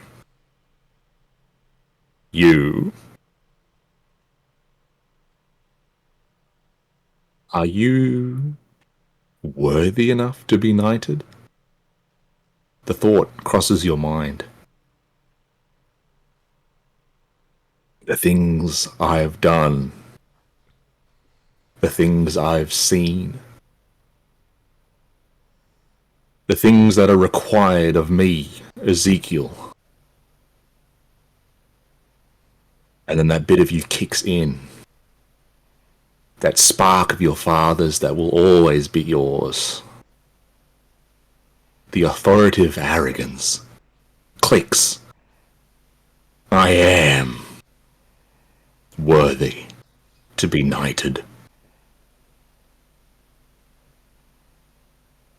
See, you look as Ezekiel ages from the young boy that was just in that room to a now adult Leonin. But he is not how he appears in the spire. His is one of a flowing golden mane, of orange tips, of a physical fighter's form. And then you hear behind you, as a clawed paw rests on your shoulder, Seer. And you hear this angelic female voice. What do you think of my champion, Seer?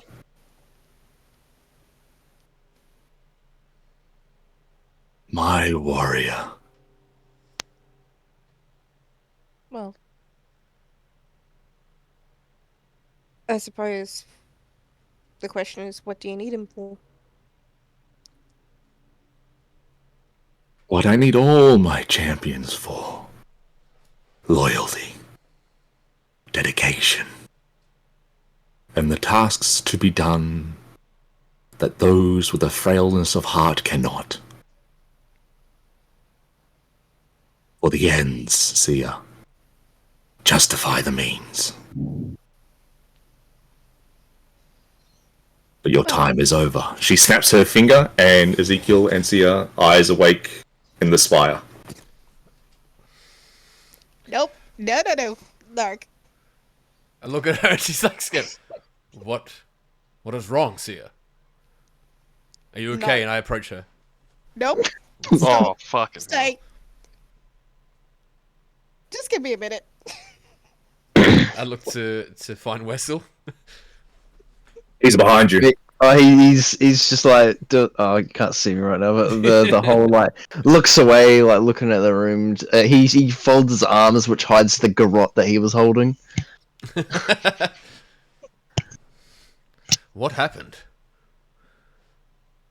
Why did I see these things? We were all dreaming of something like that. Sia could pull us out. And so you notice that the funnel silver strand cuts.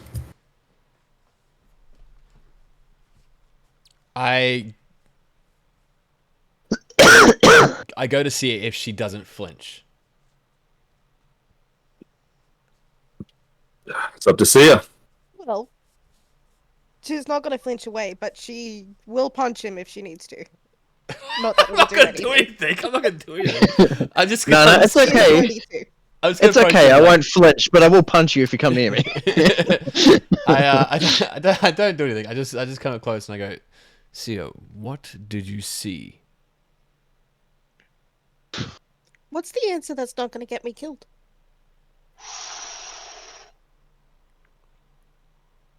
What do you mean by that?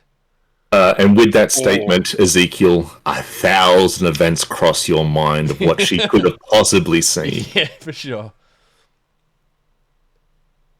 Sio, what did you see? I saw you killing innocent people. And to you, Ezekiel, that could have been a great many events. Oh my god. We've got a fucking serial killer on our hands. I've seen you kill Finch. I have seen you knighted by the Queen of Cats.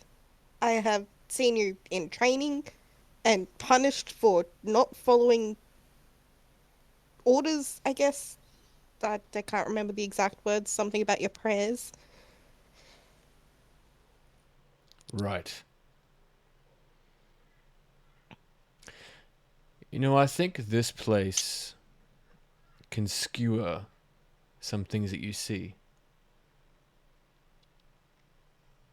Why are you here? In the spire? With us. With them. Well, same reason as everybody else is here, I guess. Here to get out of this labyrinth. No. Why were you with them in the first place? Why did you join them? Or they joined you? Whatever happened. I want to know. Well, it's a long sequence of events, if anything. We were in Chengdu and this thing exploded and destroyed the city. And I paired up with two of them that you well, you only know one of them here, Finch. There was two others. There was a man named Dunzock and a monk named Nate. Yep.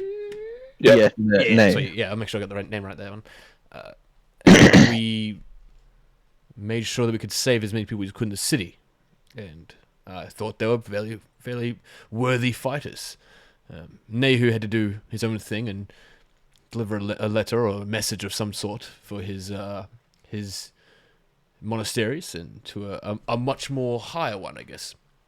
And so me, Finch, and Danzok continued our path, and Danzok, the man I was trying to find when we first met you here, he's a champion fighter, and he had championships to win, and so we accompanied him to these different places and helped him get there. A lot more things happened after that, of course. Things, you see Finch's eyes are not our eyes, are they? They're gems. And it got a little bit more deeper as far as the story of Gok Tengri goes, and these different people wanting different things out of it. So, look, it's a hard thing to answer, but I fear and I believe that our survival is key if we stay together. And I think you would be the same.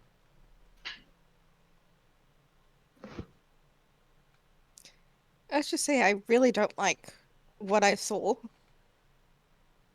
Of I don't course. exactly have a choice at the moment. You try anything, I will set you on fire. Let's hope it doesn't come to that. But I appreciate you bringing you back. You're a good sort. And I tap her on the shoulder and I walk over to where Finch is. No touch. And yeah, don't get punched. Yeah, fair enough. I go to it and I see your hand cock. I'm like, so good. Let's see That's what Finch is trying to Ezekiel's version of getting the last word. In.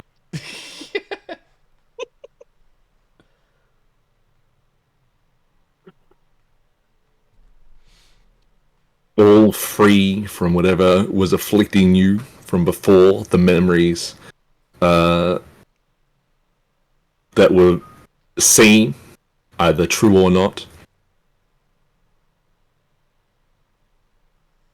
In this main spire, now you all see the stone hand, the obelisk altar, with the 7 floating mosaic pieces of a chest that, looking at them, would fit into the missing pieces in the mosaics of the temples you have seen before. And Ezekiel and Wessel, you see a sort of ghostly figure of a woman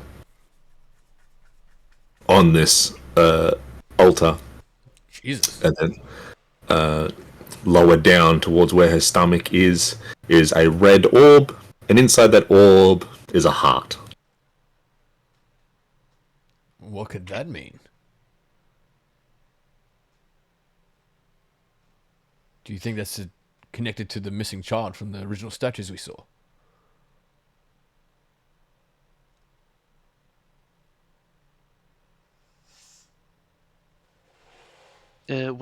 Sia seems to think it is.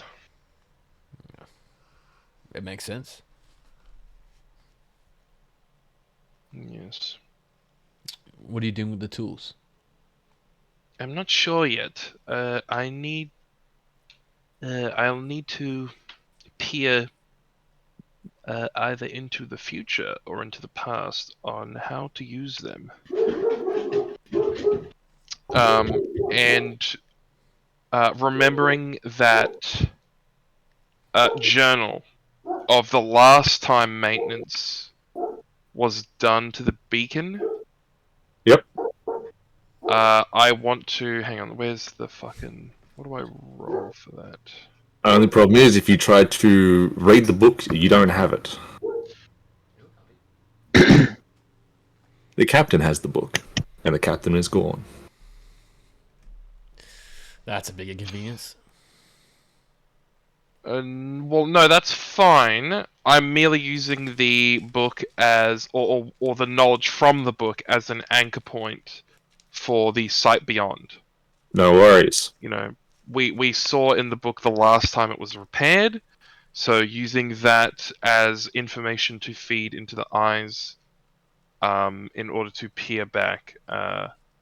I'm assuming this is not going to show me the exact same thing, but at the very least, maybe it'll show me the fucking tools. Alright. Let me just, I keep forgetting that the,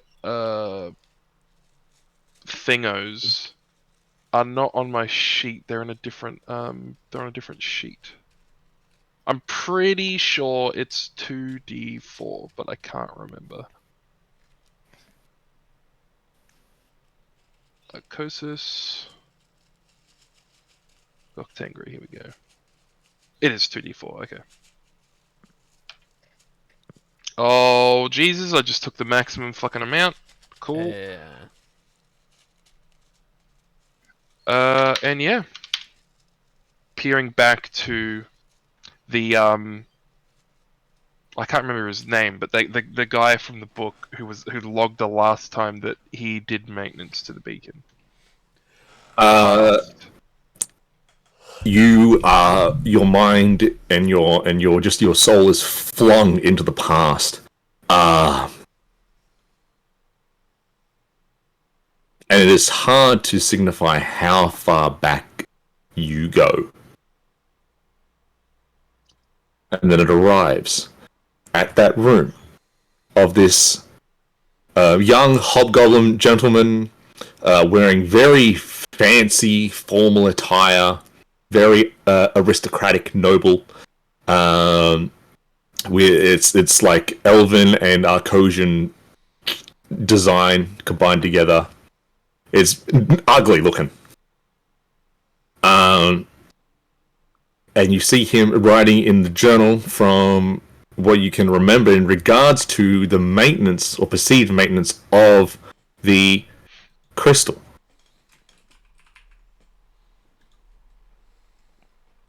your vision turns as as this gentleman turns, and then you see standing behind him is a Fae-like lady, pale skin, in a deep purple dress, floral design, with a peach tree as the main piece across the chest, reaching up over the shoulder.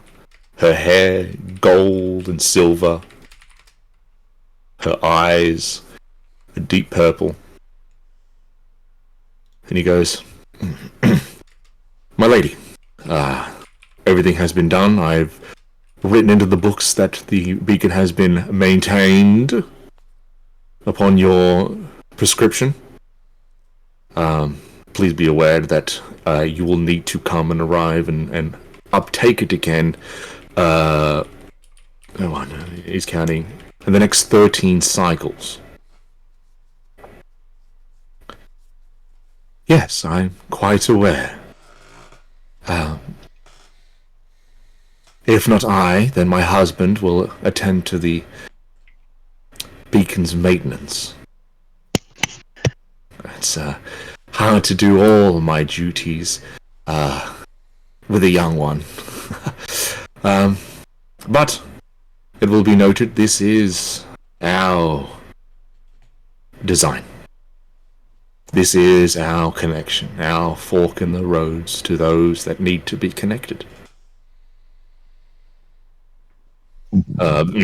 Yes, Your Grace. I'm very much aware. I've been kept up to date. I've been informed.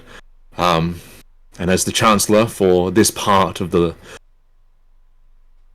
this trading port, I know how dearly this is for you and my lord.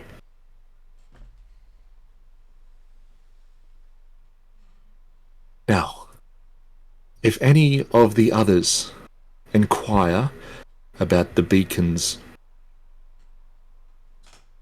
maintenance, please rest assured to them that it is being taken care of. Oh, one more thing. If you happen to find my daughter running around, please let her know that she can't be too harsh on some of the servants. She has yet to fully understand how strong she really is. It will be done, Your Grace." And the vision ends.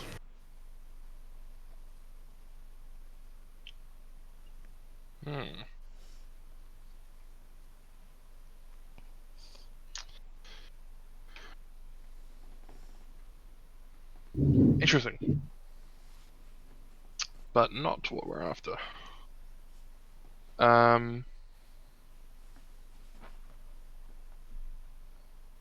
The painting that looks different to me.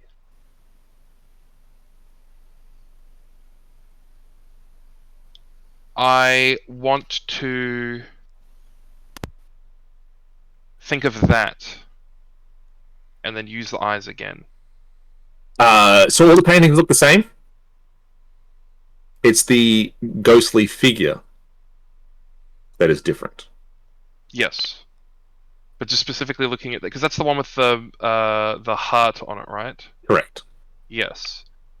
I just want to use that one specifically as the Conduit? anchor point, and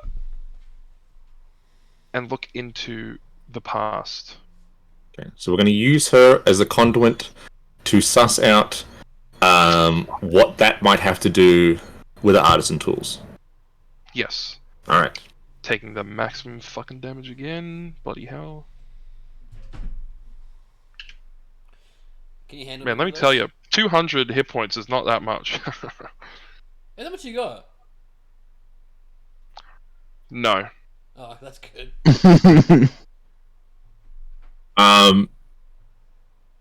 You are pulled back, and you are back in the spire, but it's dark. The trees and the scenery, it is oppressive. you hear the crying out of pain of a lady.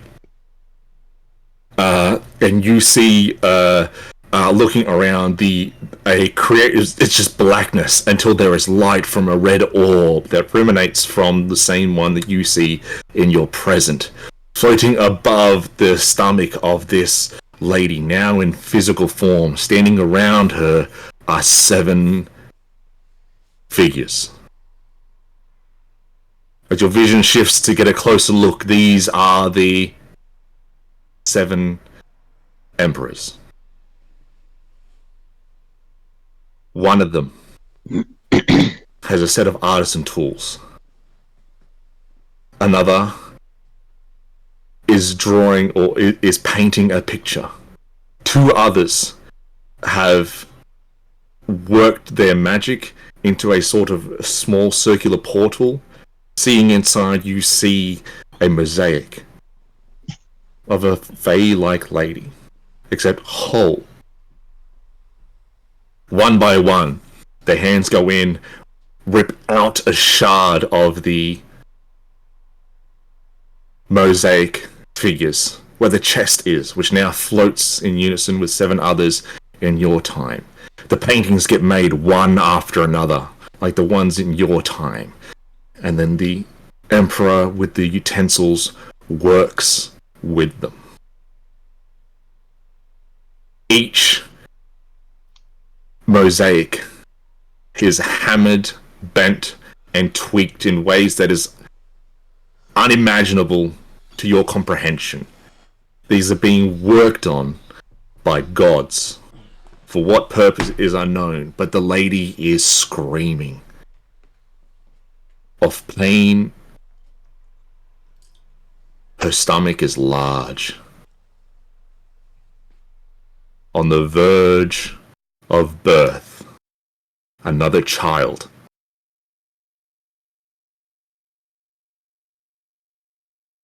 The 7 emperors keep quiet, hard at work. Magics are being thrust to keep in the energy of this Fey lady. But most attention is being paid upon of the one with the tools. And you watch and you see what he does with them. This emperor is the figurehead for the Zaibatsu.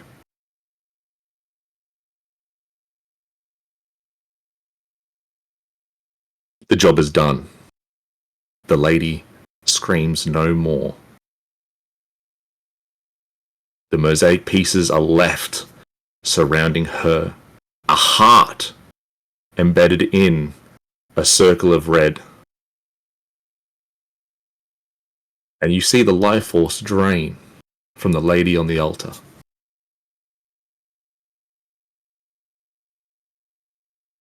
And that's where the vision ends.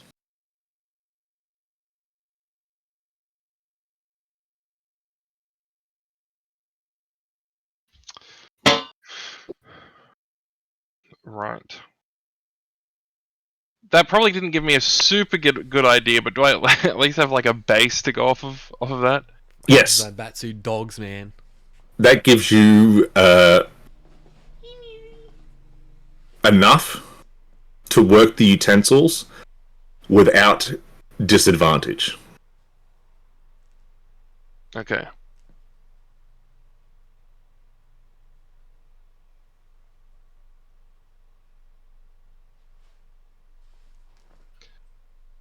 The lady from the first vision and the lady from the second vision, were they the same people? No. The lady from the first vision looks exactly like the ladies in the paintings and the ladies in the mosaics. Did the second lady look similar, but Very not the much. same? Very much so. So, a bastard child then. Which, now that I think about it, I think that's actually been said before somewhere. A bastard god child. Um,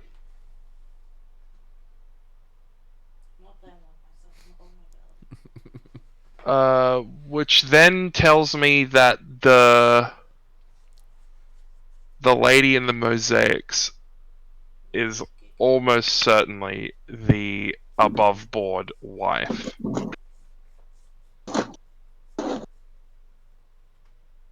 Which sounds like the person I want to help, so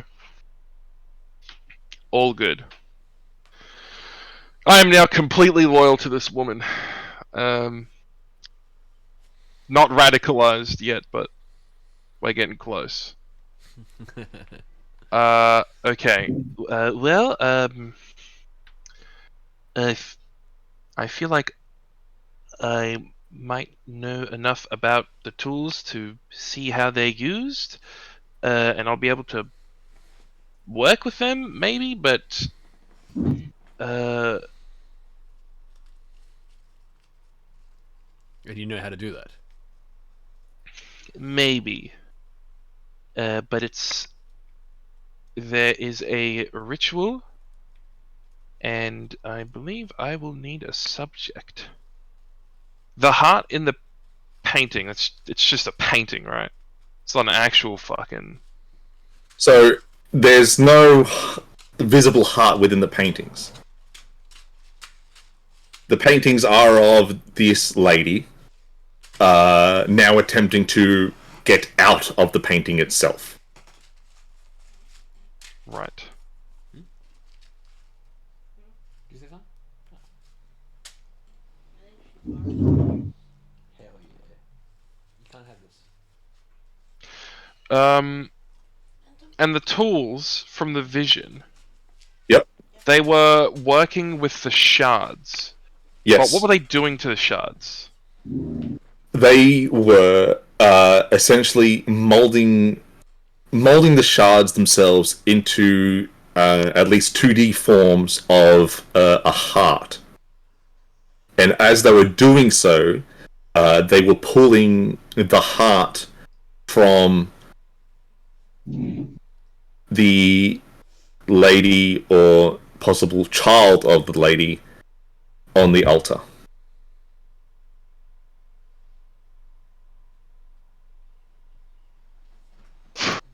Oh. Like as a vessel? Unsure. Wessel the vessel. Damn, that What? kind of does not sound like... That sounds weird. Okay.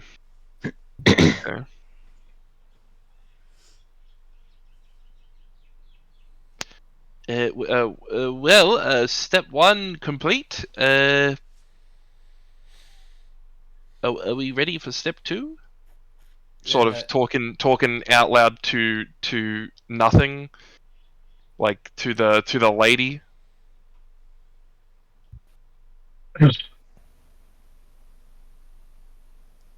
We are ready for step 2.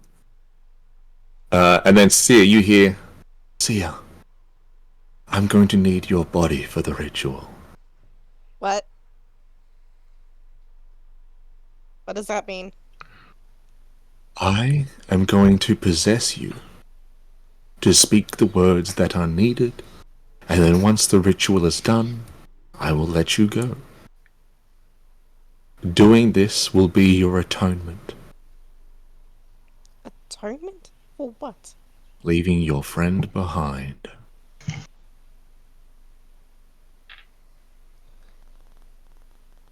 Excuse me? We are not doing this.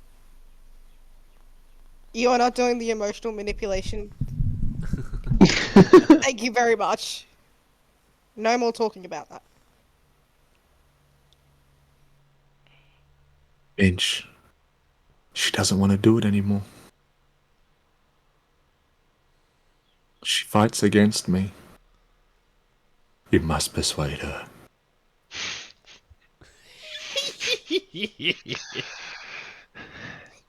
Well, we can't make someone do something they don't want to, so we can find someone else. I'm sure Ezekiel's a fan of higher causes. But otherwise, we'll need to find someone was here at the spire before. I don't we think can you find want the that. wizard from before. He is not a nice man. Well, maybe you want him. What he touches turns to decay. I could not let him enter the inner spire.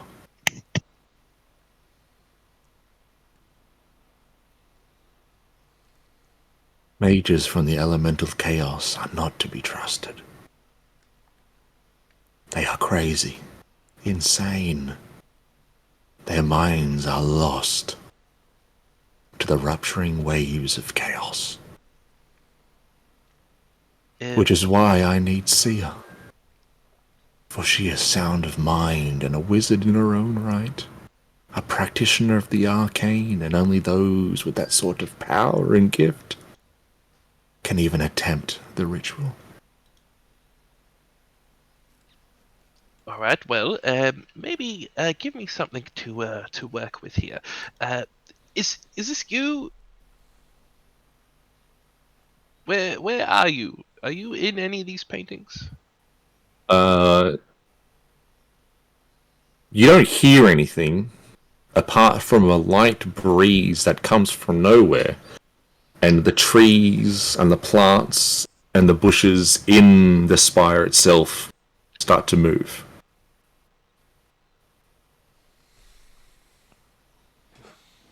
Uh, I'm a watcher. I've been here since the labyrinth's inception. When the first brick was laid, I was here.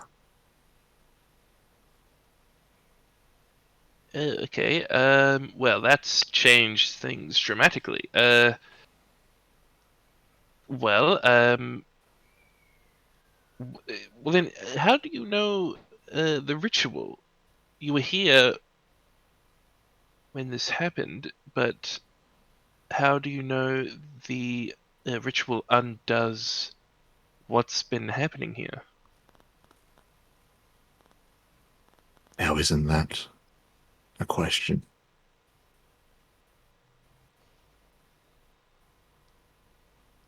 I know, because I'm the one that created it. The ritual? Yes.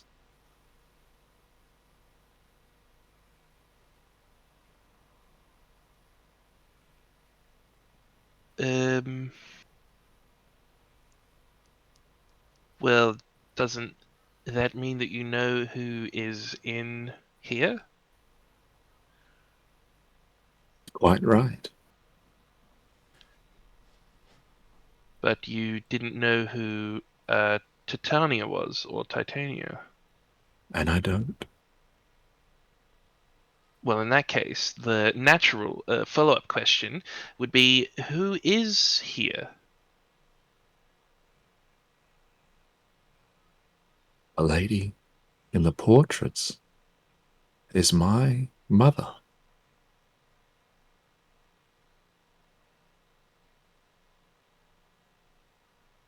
And the heart on the altar is my sister. I know not their names.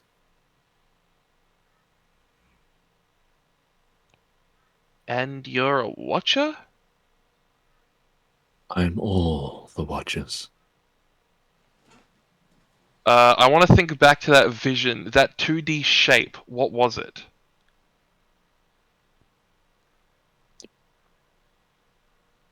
It's hard to tell what that 2D shape was. Very foreign, very alien. Kind of watchery shaped? Maybe. Are you the younger sibling or the eldest? That I no longer know.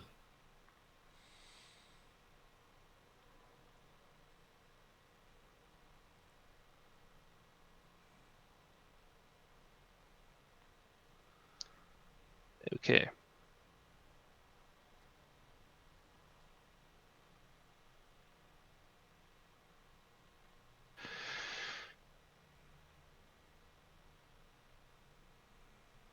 Hmm.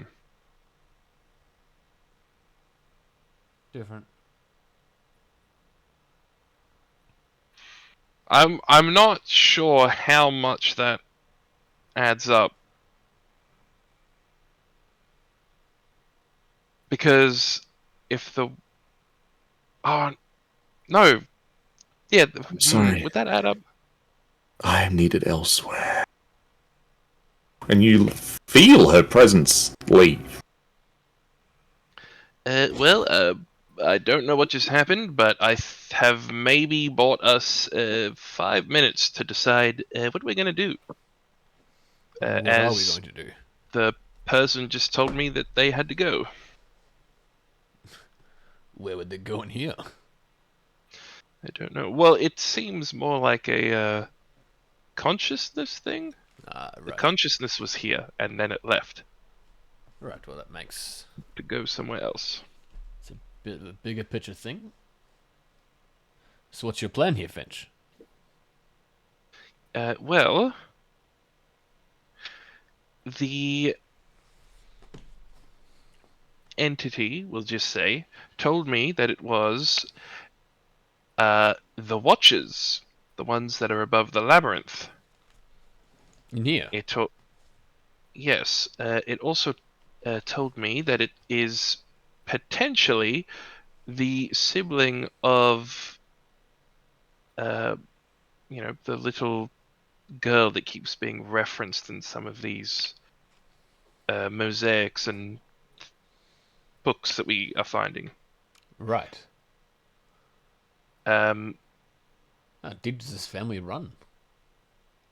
but also, from my visions,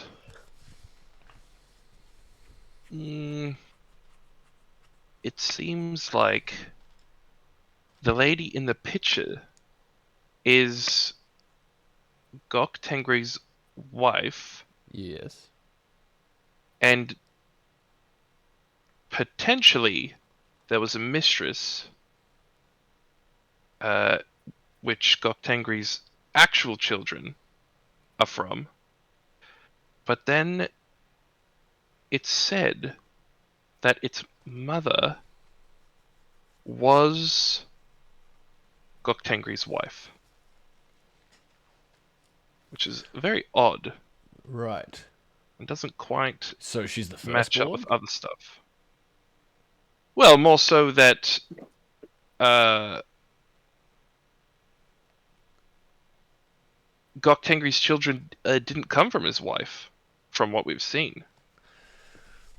Hmm. As far as we only know about one child. Is to say another wasn't born and also erased. Maybe that one's born out of wedlock prior to the marriage. Maybe Goktenji's parents had a bit of a high standard. Yeah, well, it's only because I keep getting references to a daughter, but no one else. So the Watcher definitely could be a child of one of them, but then it connecting itself uh, as being a sibling of the. Oh, well, no, it would still be a sibling, wouldn't it? They would be half siblings. Yes. Maybe one wasn't even born.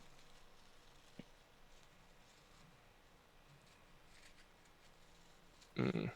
It's just the choice of mother that is throwing me off.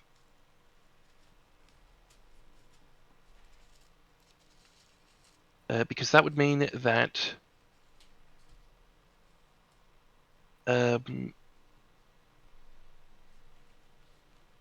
the woman being shown here is the mistress, and the other lady that I saw in my visions was the actual wife. That's what's just throwing me off.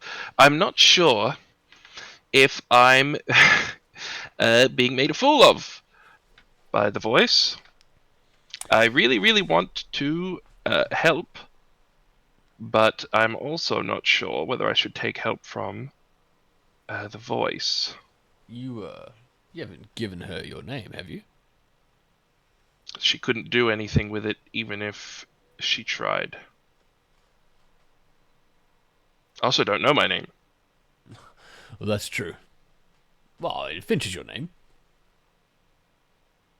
Mm, yeah, in a way, but It's not a true name, I guess you could say.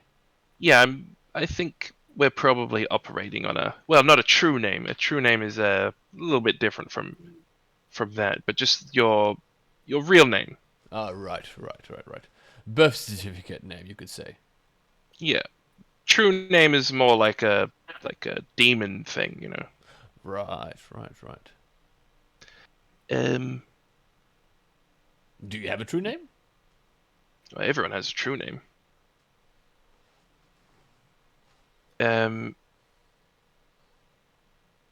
Not most people don't know what their true name is though. I was going to say I don't. But yeah, so I just thought I'd put that out there, see what how the vibe is kind of going right now. Look, if we don't help this woman, can we just leave here?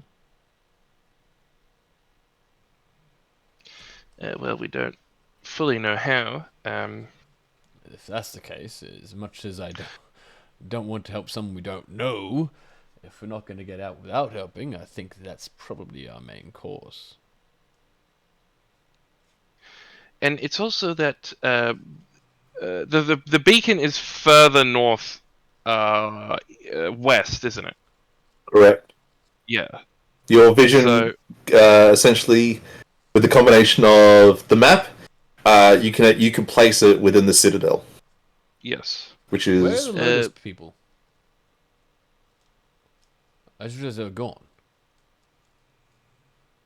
They I disappeared the haven't moment we looked at stepped them. in here. Yeah. They disappeared. Well, they were gone when I woke up anyway. Right. Seems like everything we see in this place is not as it is. Or was.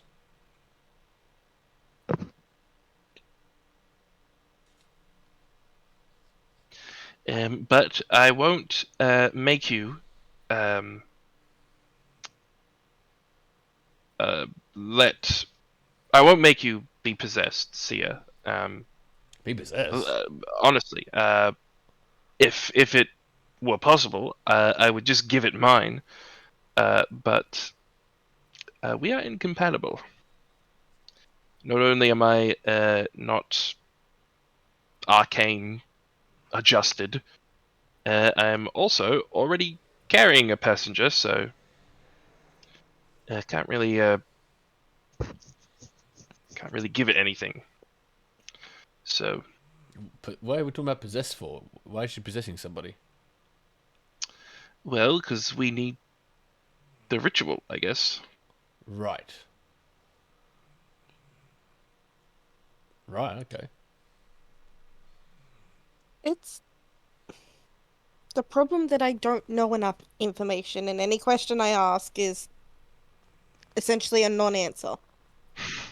And emotional manipulation just... I need facts before I can let someone freaking possess me. In that vision, the second one, did I see what looked like a ritual? yes, you did. Did I see The the whole whole thing? No, you did not. You saw the pieces that pertained only towards the artisan tools. Wasn't paying enough attention. I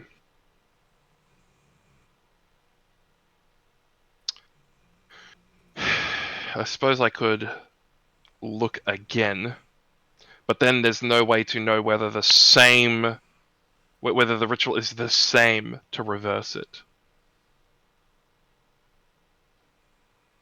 It would be Yeah. like, The only way you would know that sort of thing is if you peered through the eyes to the I want to go to the past, I want to go to the creation of the ritual. mm.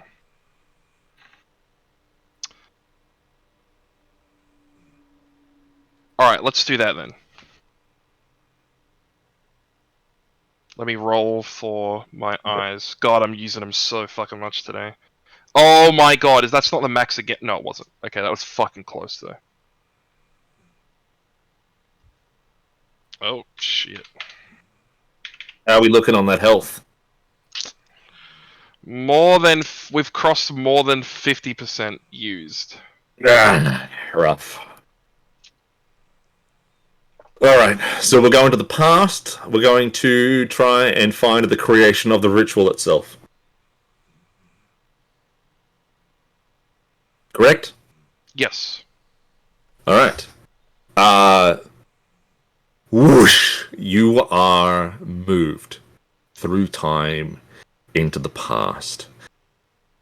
You go through a wooden door in a forest. Entering past this door is this cozy little hut inside of this large oak wood tree. Inside this tree is a lady, elf-like in nature, probably fey. She is sitting at a table conversing with a shadowy figure. It is so hard to tell what this figure looks like. Like he's being blurred from existence.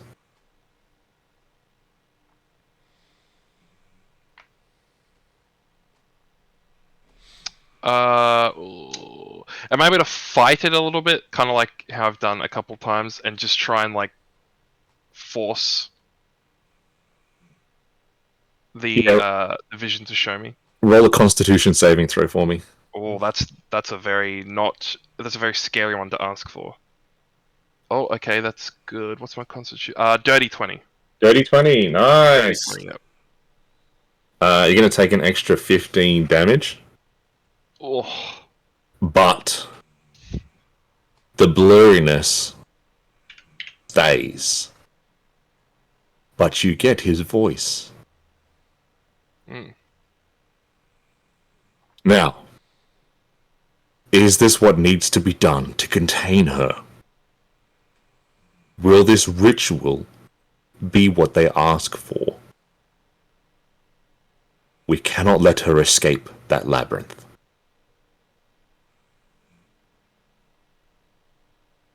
We can't let her have that child. Yes, I can guarantee that this ritual is what is needed. And she slides over a bunch of open scrolls.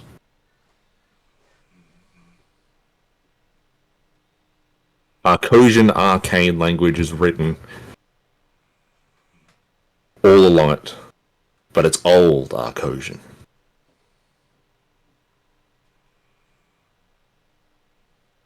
Now what about our promise? I helped you with this. Will you keep your word? Yes, I can do that. I can keep my word. He stands up. And then he draws a weapon. But the elders say no. And he stabs the lady in the chest. Jeez. Takes the scrolls and he leaves.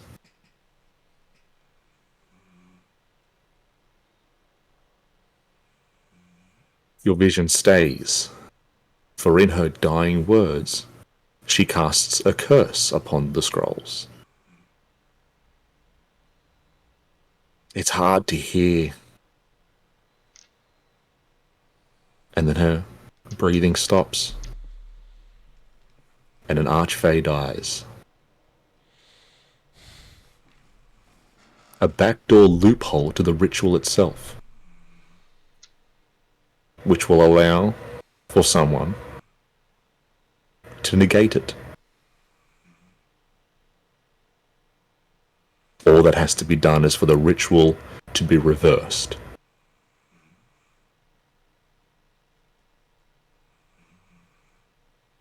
And the only other major thing that comes to your mind, Finch, is the champion is old.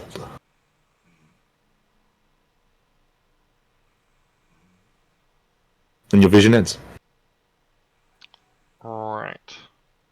But I did hear the words. Yes. Okay, well. Um.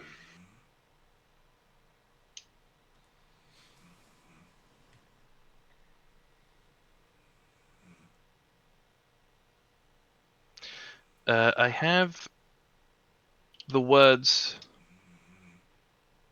to the ritual. I found them. So I'll just I really don't want to say them out loud. Actually, I'll write them down on. I still have that sketchbook, right? Yeah. Yes, you I'll do. write them down on the sketchbook, Yep. and I will hand them to Sia. Yep. All right. So, step 2 done. Now we just need to figure out how these two things go together. The lady with the main painting, the one with the ghostly appearance. Is it obvious how the magical artisan's tools are to be used in this manner? You can ascertain, thinking back and then using just your base investigative skills, that to work with the artisan tools is to work backwards from how the ritual, at least with them, was conducted. The floating mosaics had to be rebent out of their form to be more inclined to what they were originally, which were just pieces of mosaic glass. Okay. Pieces of the chest of this Fey lady. Right. I just wanted to make sure that the paintings themselves was the material I was working with, and I didn't need some extra thing. It appears, just piecing what you can together, is that the artisan tools were used to form part of a conductive conduit, the energies from the painting to the floating mosaics to the heart itself. Right. Looking at it, you can find that the ritual, the verbal part of this whole shebang seems to be a form of spell to tether the essence of the person that that the ritual is meant to be taking from.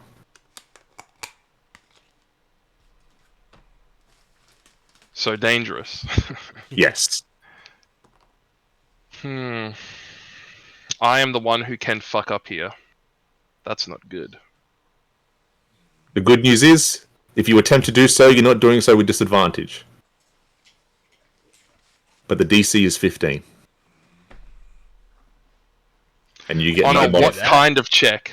For you, it's going to be, I will either grant you investigation Let's go. or wisdom. Yep, I'll take investigation. My wisdom is not that good. Alright. Well, I guess let's get started.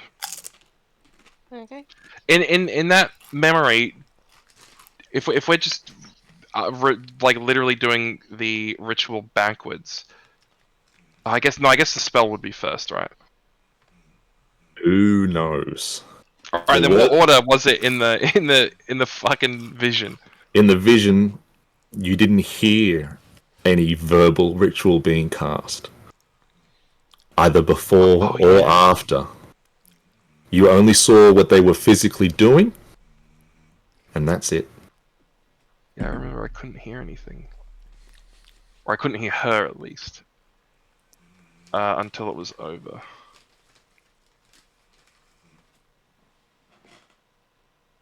That is the gamble you're going to have to make. Well, let's do spell first. How about that? Alright. I will say the spell. I need you to roll me an Arcana check, please. I go to the back with Wesley to watch this shit. 4. 4. Yeah. That's with modifiers. Yeah. All right. Oh. I rolled a 3. Start away, Finch. All right, first roll. This will be 4 rounds of this. So she will have to... She does this, and then you've got 4 investigative rolls to work. The tools. And then we do this 7 times. Oh my god. For each mosaic piece. Oh my god, please. What is that? +7, dirty 20. Nice! I've got a bad feeling about this one, Wessel. Me I'm rolling too. pretty low.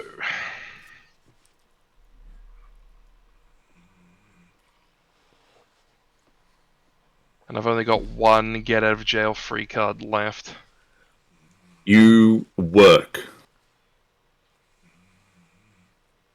But you feel like the verbal incantation of the ritual was off. Working the first mosaic piece, it bends and molds into the previous shape, but there are flaws within it. Not by your hand, but by the magic connecting it. Maybe give that spell another crack. I don't think it's quite worked. Alright. But I'll continue working as kind of one of those can't stop now kind of things. Yeah, don't stop me now. That's the first one done. Because you got that 20. Damn, that's the height I gotta hit. Because she failed, you needed that 20. Oh right. Moving on to the second mosaic piece. Beck? Okay. 15. Nice. Oh. Please don't roll like that again. Fuck. I'm rolling very bad. And I will... Shit. That's my last get at it. I have to roll good from now on. That was my last one. Yep. That is gonna be...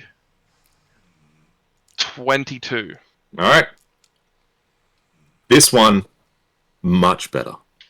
The second mosaic piece bends and moves as if you're working pottery. The clay bends and is molded the way you want it to be molded. It seems that this time, the incantation of the ritual worked. You see that the heart inside the red sphere beats stronger. And the mosaic pieces stop floating and they just lay flat on the obsidian altar. The ghost-like figure that you are working essentially on, she's moving. More than just her flowing away. Her hands have now moved to her stomach, and she cries out a silent scream. The paintings have stopped trying to escape. And they are now back in their heart-helded form. Alright, on to the next one. Alright, Beck, let's roll for number 3. 12.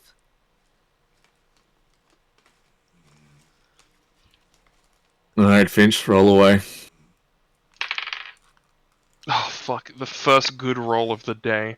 That's gonna be 26. 26. Right, I will be right back. Just a sec. No worries. You once again feel the ritual not up to scruff, but you're able to make it work. You see that the strength of the beating is increasing with each success, but underneath the red orb, which is shrinking with each success, the ghostly figure's stomach,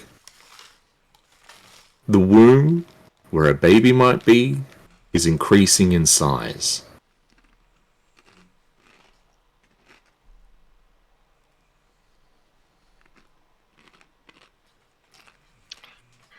Okay, I hope this is fixed and shit. Fucking, let's go again. Just gotta wait for Beck to roll her Arcana check. Yeah, I'm just testing out this dice because it seems to only give me dog shit rolls on the PC map, but when I roll it on the hard wood, it seems to give me better rolls. Fuck, my rolls are terrible. I'm back. I've Wrestle. rolled 12 times and I've seen 2 numbers that were double You digits. hear whispering into your mind a soft, angelic female voice. But for some reason, it's very familiar and very motherly. Wessel, it's me, your mother. Can you hear me?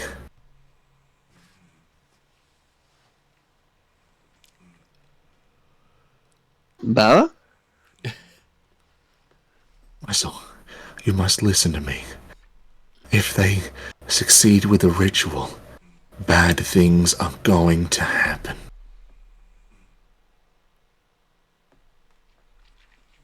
You must trust me, Wessel, for I have never lied to you. Eat that shit, dude. Oh no!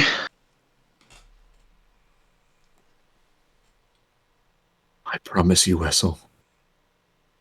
Tell you of your father.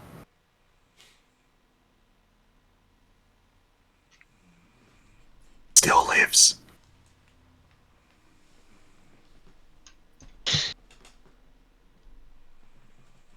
Alright, roll that Arcana check.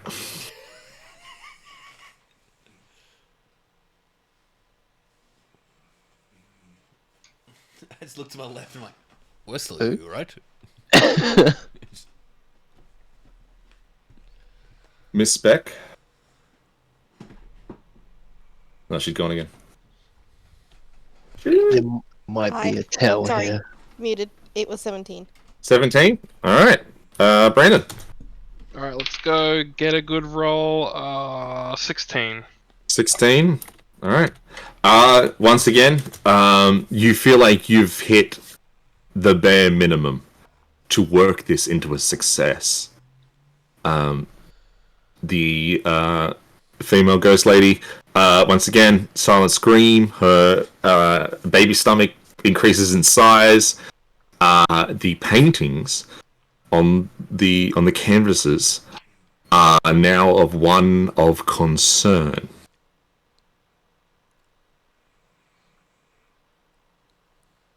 Alright, moving on to mosaic number 5, with 2 left afterwards. Let's roll those Arcana. That was crooked. 16.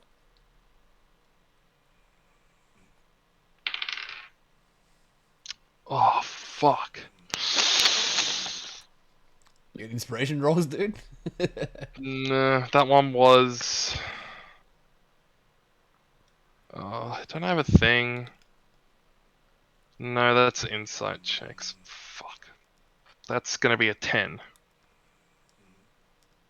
You work this piece of mosaic, and it fights you at every turn, and it does not mold. The ground shakes, the labyrinth itself feels like it's churning in pain. You can violently hear the sounds of stone on stone movement as the labyrinth cycles and cycles and cycles. It cycles 3 times. 3 years, baby. Fuck. Mosaic number 6, Beck.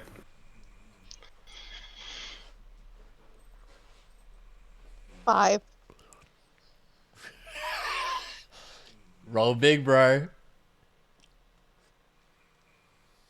17.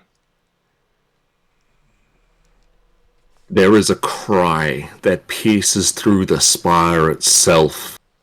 The red orb glows red as from the heart beats, shaking violently inside its encased closure. Whereas once sort of beating just in itself, no sort of flow within it, now the heart starts to beat blood, and the blood escapes the orb, seeping through it onto the womb of, or the stomach of the ghost lady on the altar. The labyrinth shifts 4 times. Oh, fucking hell.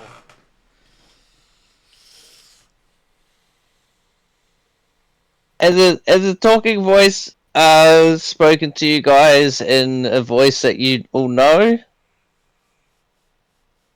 I think they're a bit busy, but I haven't heard anything.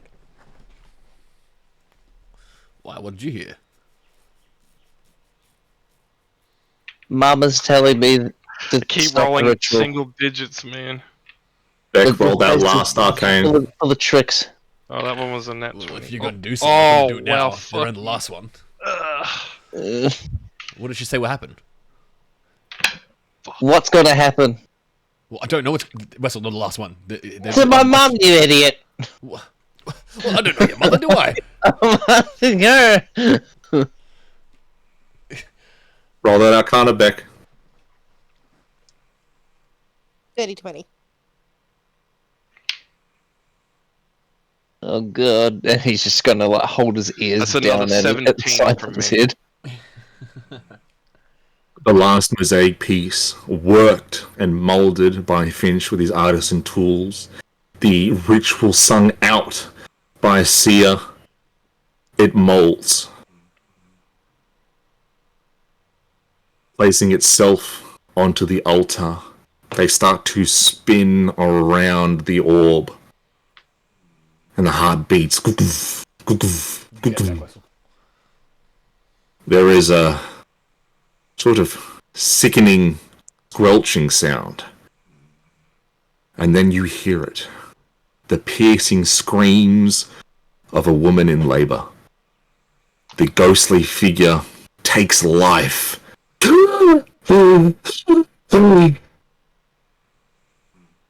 The encased heart is no longer visible as the encased orb fills with blood. She screams one final scream as the orb crashes onto the stone labyrinth, or the obsidian altar. It cracks. A flood of blood escapes and goes over the altar itself. And where the heart would be is a small child. You hear a, thank God. Then she turns to dust.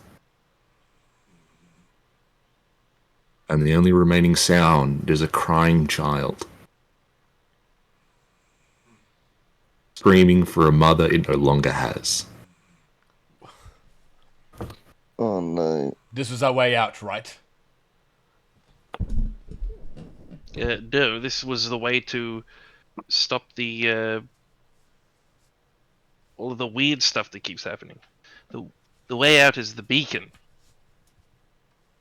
And the baby cries. He is gonna pick up the baby.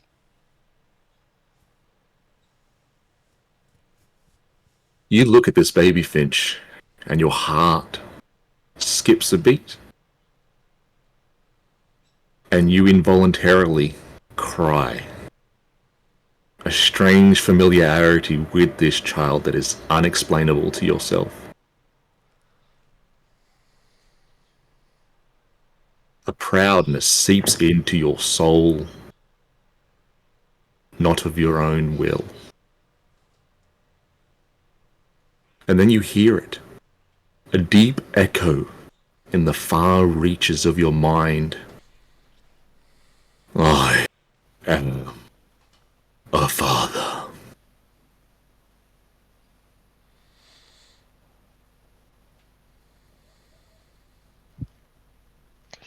Right.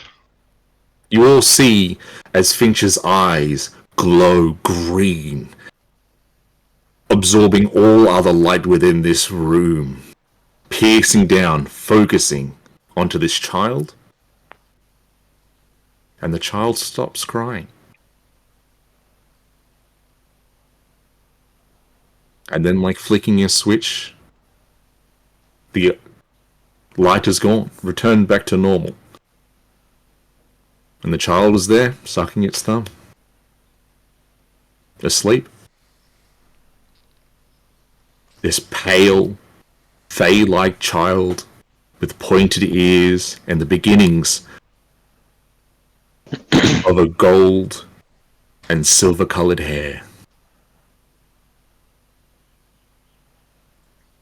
Just like the lady in the paintings. Just like the lady in the mosaics.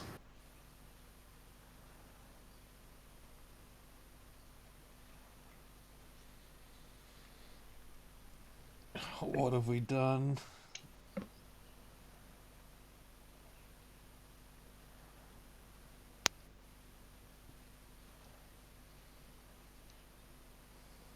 How long was that lady in childbirth for? In labor? Well, she was frozen in statues and spell stuff. I mean, who knows?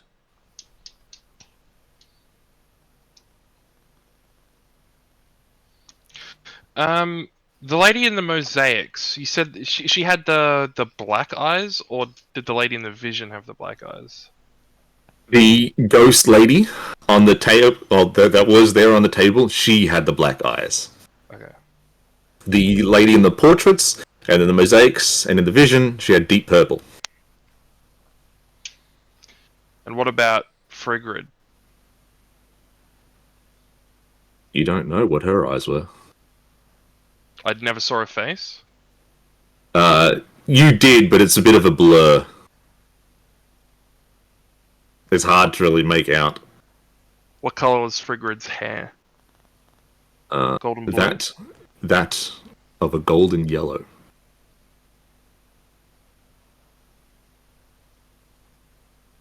Golden yellow. What are we going to do with the child in Labyrinth?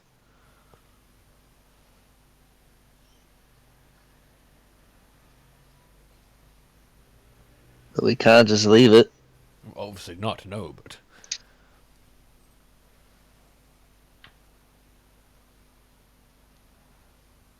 See, So you what can do you mean? feel, more than anyone else, the arcane radiance from this child.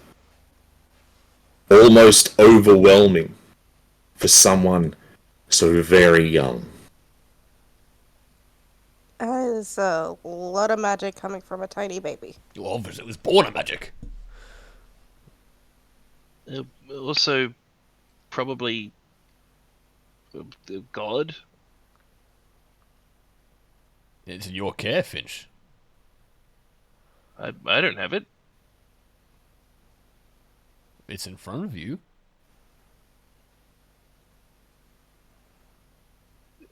Yes, it's in front of you also. Well, I'm in the back of the room here, Finch. I did not birth this thing.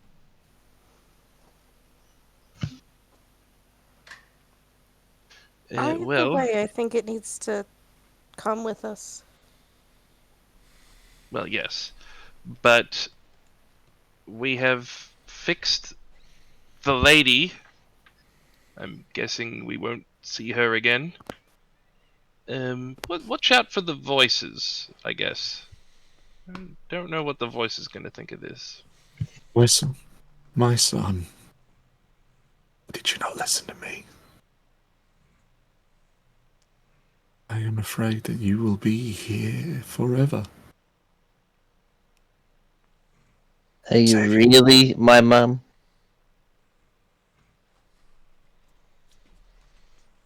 Whistle. When I found you, was the happiest day of my life.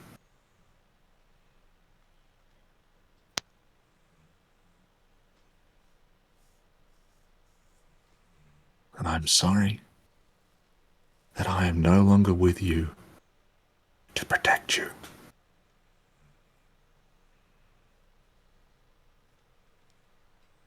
What does that mean? And you hear nothing back.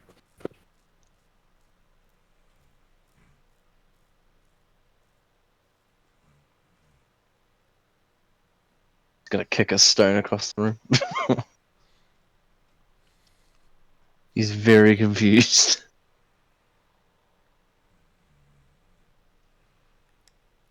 Well, from here, provided there's nothing else left to find here that we can use on our journey, we should probably head for Javk, and then either directly to the Citadel from there, or swinging around to the town that's further west to get even closer before heading to the Citadel, where the beacon lies. This job is the key to the beacon, right?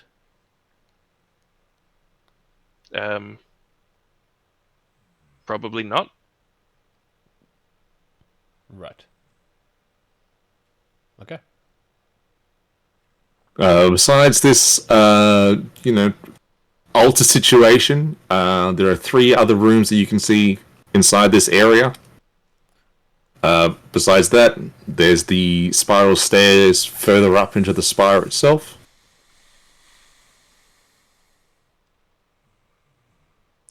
I think while we're here, we may as well look around. Maybe Just there's a golden because- lotus will be in these other rooms. Well, that, and also, we might find something fucking handy that helps us navigate the fucking labyrinth better.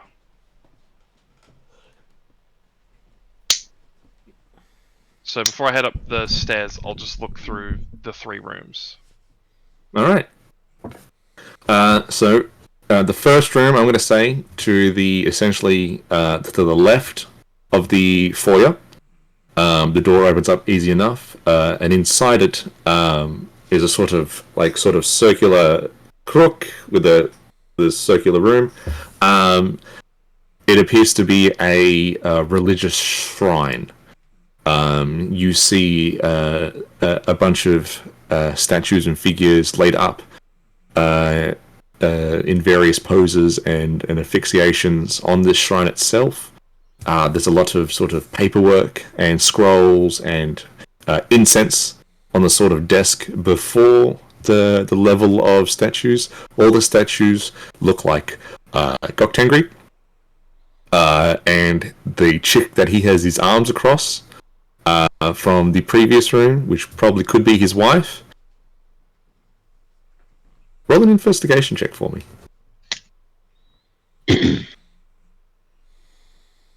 18. There's one that you see at the very back, sort of hidden away. Hard to tell from just a glance, or if you appears to come up here and normally pray where this sort of rug is, and you move a bunch of the pieces to the side, and then you see one statue sort of half hidden away, and it's got Tengri. And the other facial expressions of him are one of stoicism, of him in a sort of regal and authoritative manner, like, yeah, I'm Gok Tengri, and also, this is my fucking, my wife, I'm a god. This one is in a more jovial expression. And as you grab him and pull him out, it's a little bit heavy, because connected to him are 3 other statues. Sort of crumpled and weird, but still recognizable. It's him, holding hands, down by his waist, with a small child holding his hand, and holding somebody else's hand, and 2 female ladies that look very similar.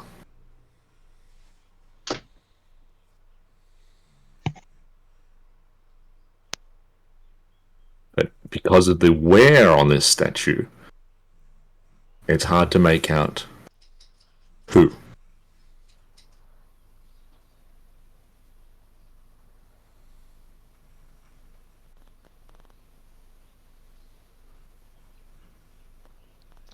I'll use my eyes beyond Yep. to look at when these statues were made. Alright. Last. Roll your See damage. which one was which.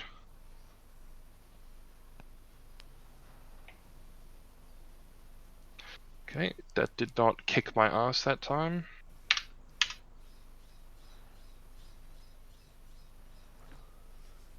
You throw in to where this sculpture, this unique, one-of-a-kind sculpture was made. And you are fought tooth and nail to see this. Very much so. You don't get the feeling it's because of Gok Tengri, because you've seen him plenty before. Or, I hazard a guess, one of the women. Simply because it contains his daughter. And the only reason it would fight you so hard, something that you could pick up on, is because her name is spoken and written and seen.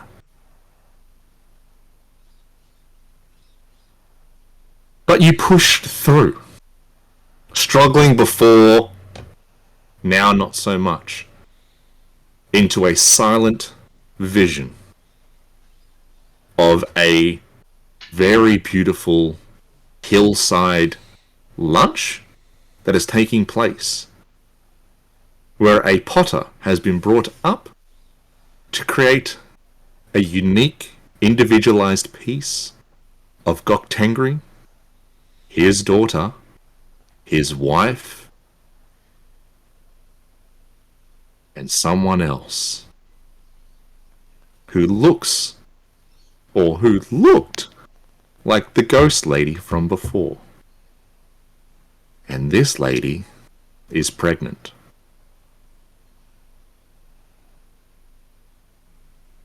And then vision ends. Alright. Alright. So you didn't get to see what her name was, the daughter? No noise. Right, okay. Like a silent film.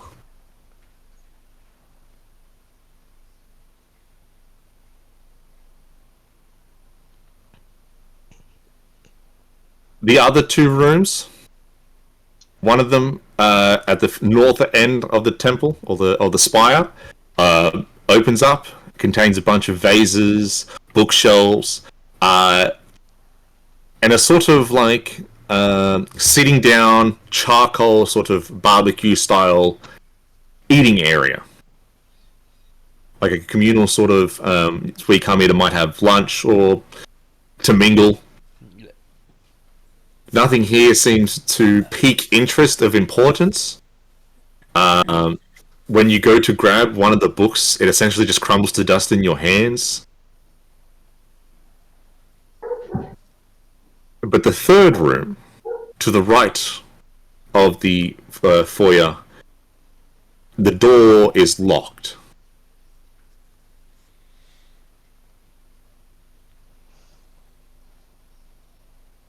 And you don't feel like you have the strength to barge it, especially if, well, you, Finch.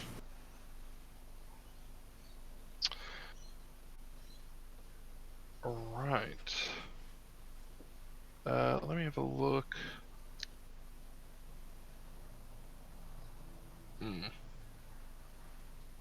No, that doesn't do what I thought it did. Alright. Well, I will ask for Ezekiel's help to smash the door down or get through it somehow. It feels barred, right? Not locked. It feels very much barred. Barred, okay. Yep, that sounds like a question where Ezekiel is the answer. Let me give it a shot. And I'm gonna go try and kick this fucker down. Roll a strength check for me. 17 plus 3 is 20. That is enough to you kick the door at where you feel like the weakest point may be, and as you do so, your foot goes through the door, smacking into the wooden bar behind it, breaking the door open, revealing a Arcanist's room. 3 to 4 tables situated with a multitude of specialized in multiple things. The first table contains a bunch of arcane books, forms of wizardry, things of that nature studied. The second table looks like it's made for there's an alchemist set, but much more refined and unique in nature to ones you've previously seen. Multitude of potions and elixirs. The third table, very much what an artisan might use, reminiscent of the room of the hourglass. And then the fourth table is filled with books that have been ripped and broken, and as if they've been gone through to ascertain information. The only other thing sort of inside the room is a sundial that's been modified to work with realms and time. The second sort of contraption looks to be a sort of distillery of some kind. A bunch of sort of like copper wiring, a steel tank. You can see that through a glass window, there's a bunch of green and purple liquid swirling on the inside that looks like that can be from a sort of like switch tap poured into what appears to be an already half-filled vase. That's about it. Alright. I tend to Finch, there must be something here that is worth barring the door for. Is it worth looking a little bit further in? Yeah, I'll just very cautiously enter the room, kind of looking for, I guess, traps. And you cautiously enter. Nothing triggers. Yeah, I'll do a bit of classic investigating, and sort Alright. of Roll away, discover my anything friend. further. Oh, I didn't miss that. That will be 15. 15. All right. Ascertaining that on the both the wizarding table and the table that contains a bunch of books, that the sort of information that they were trying to find or transpire had things to do with the schools of conjuration, evocation, and transmutation. It seems that pages were ripped in regards to what might have been the beginning of certain rituals. and you find at least 2 books where it is written in like modern day Arcosian, but where pages have been pulled, it's in regards to the War in Heaven. Yeah. The only other major thing, besides that you can find, ascertain, is that there is a staff on the artisan's table that has been worked with. It's a form of brass and oak wood, with a sort of like purplish flowered bud at the top. You can see that the staff has been imbued with certain abilities, but the wording of what you're able to read is that they have no idea what. It appears that this might have been a gift from someone of some kind, and they were, before they stopped, they were in the midst of trying to figure out what exactly it was. But the sundial, in regard to the realms, is changeable. At the moment, it's a set of dials and pieces imitating to every realm, or the outer realms, and then in the middle are the inner realms, and then in the center is the material world. It appears that they're all sort of in unison. No one layer is moving faster than the other. That's cool. I wonder if you stop it. Not that I would want to, but Well, even if it even works like that.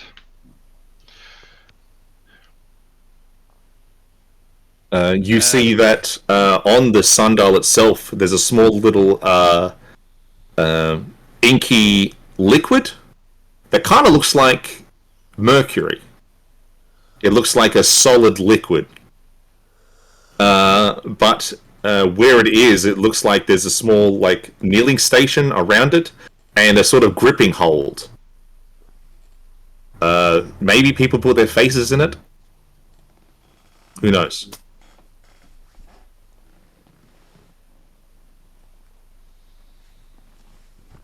Oh, okay.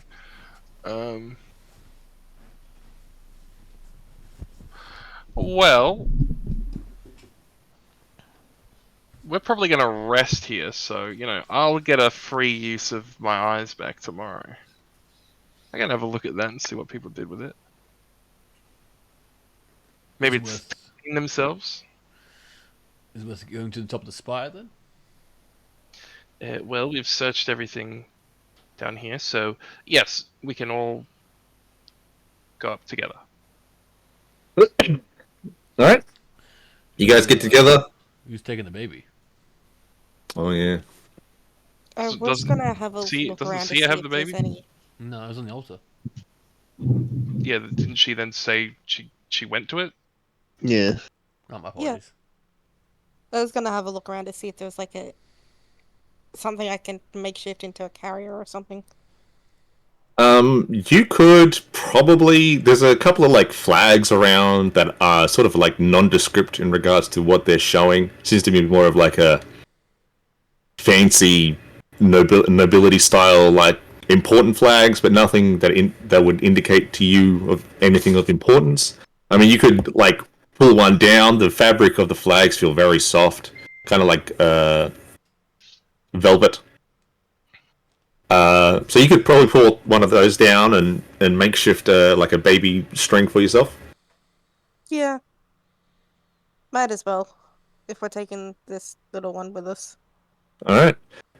Easily doable for you to make yourself a makeshift string. You go to grab the baby, and you immediately are rocked with arcane energy. It's as if this baby is just feeding you energy. You're able to put it into the sling, But you feel amped. You feel powerful. Okay, that's dangerous. And until your next long rest, all spells are treated 2 levels higher than what they normally are. Jesus. Damn. Okay. That's awesome.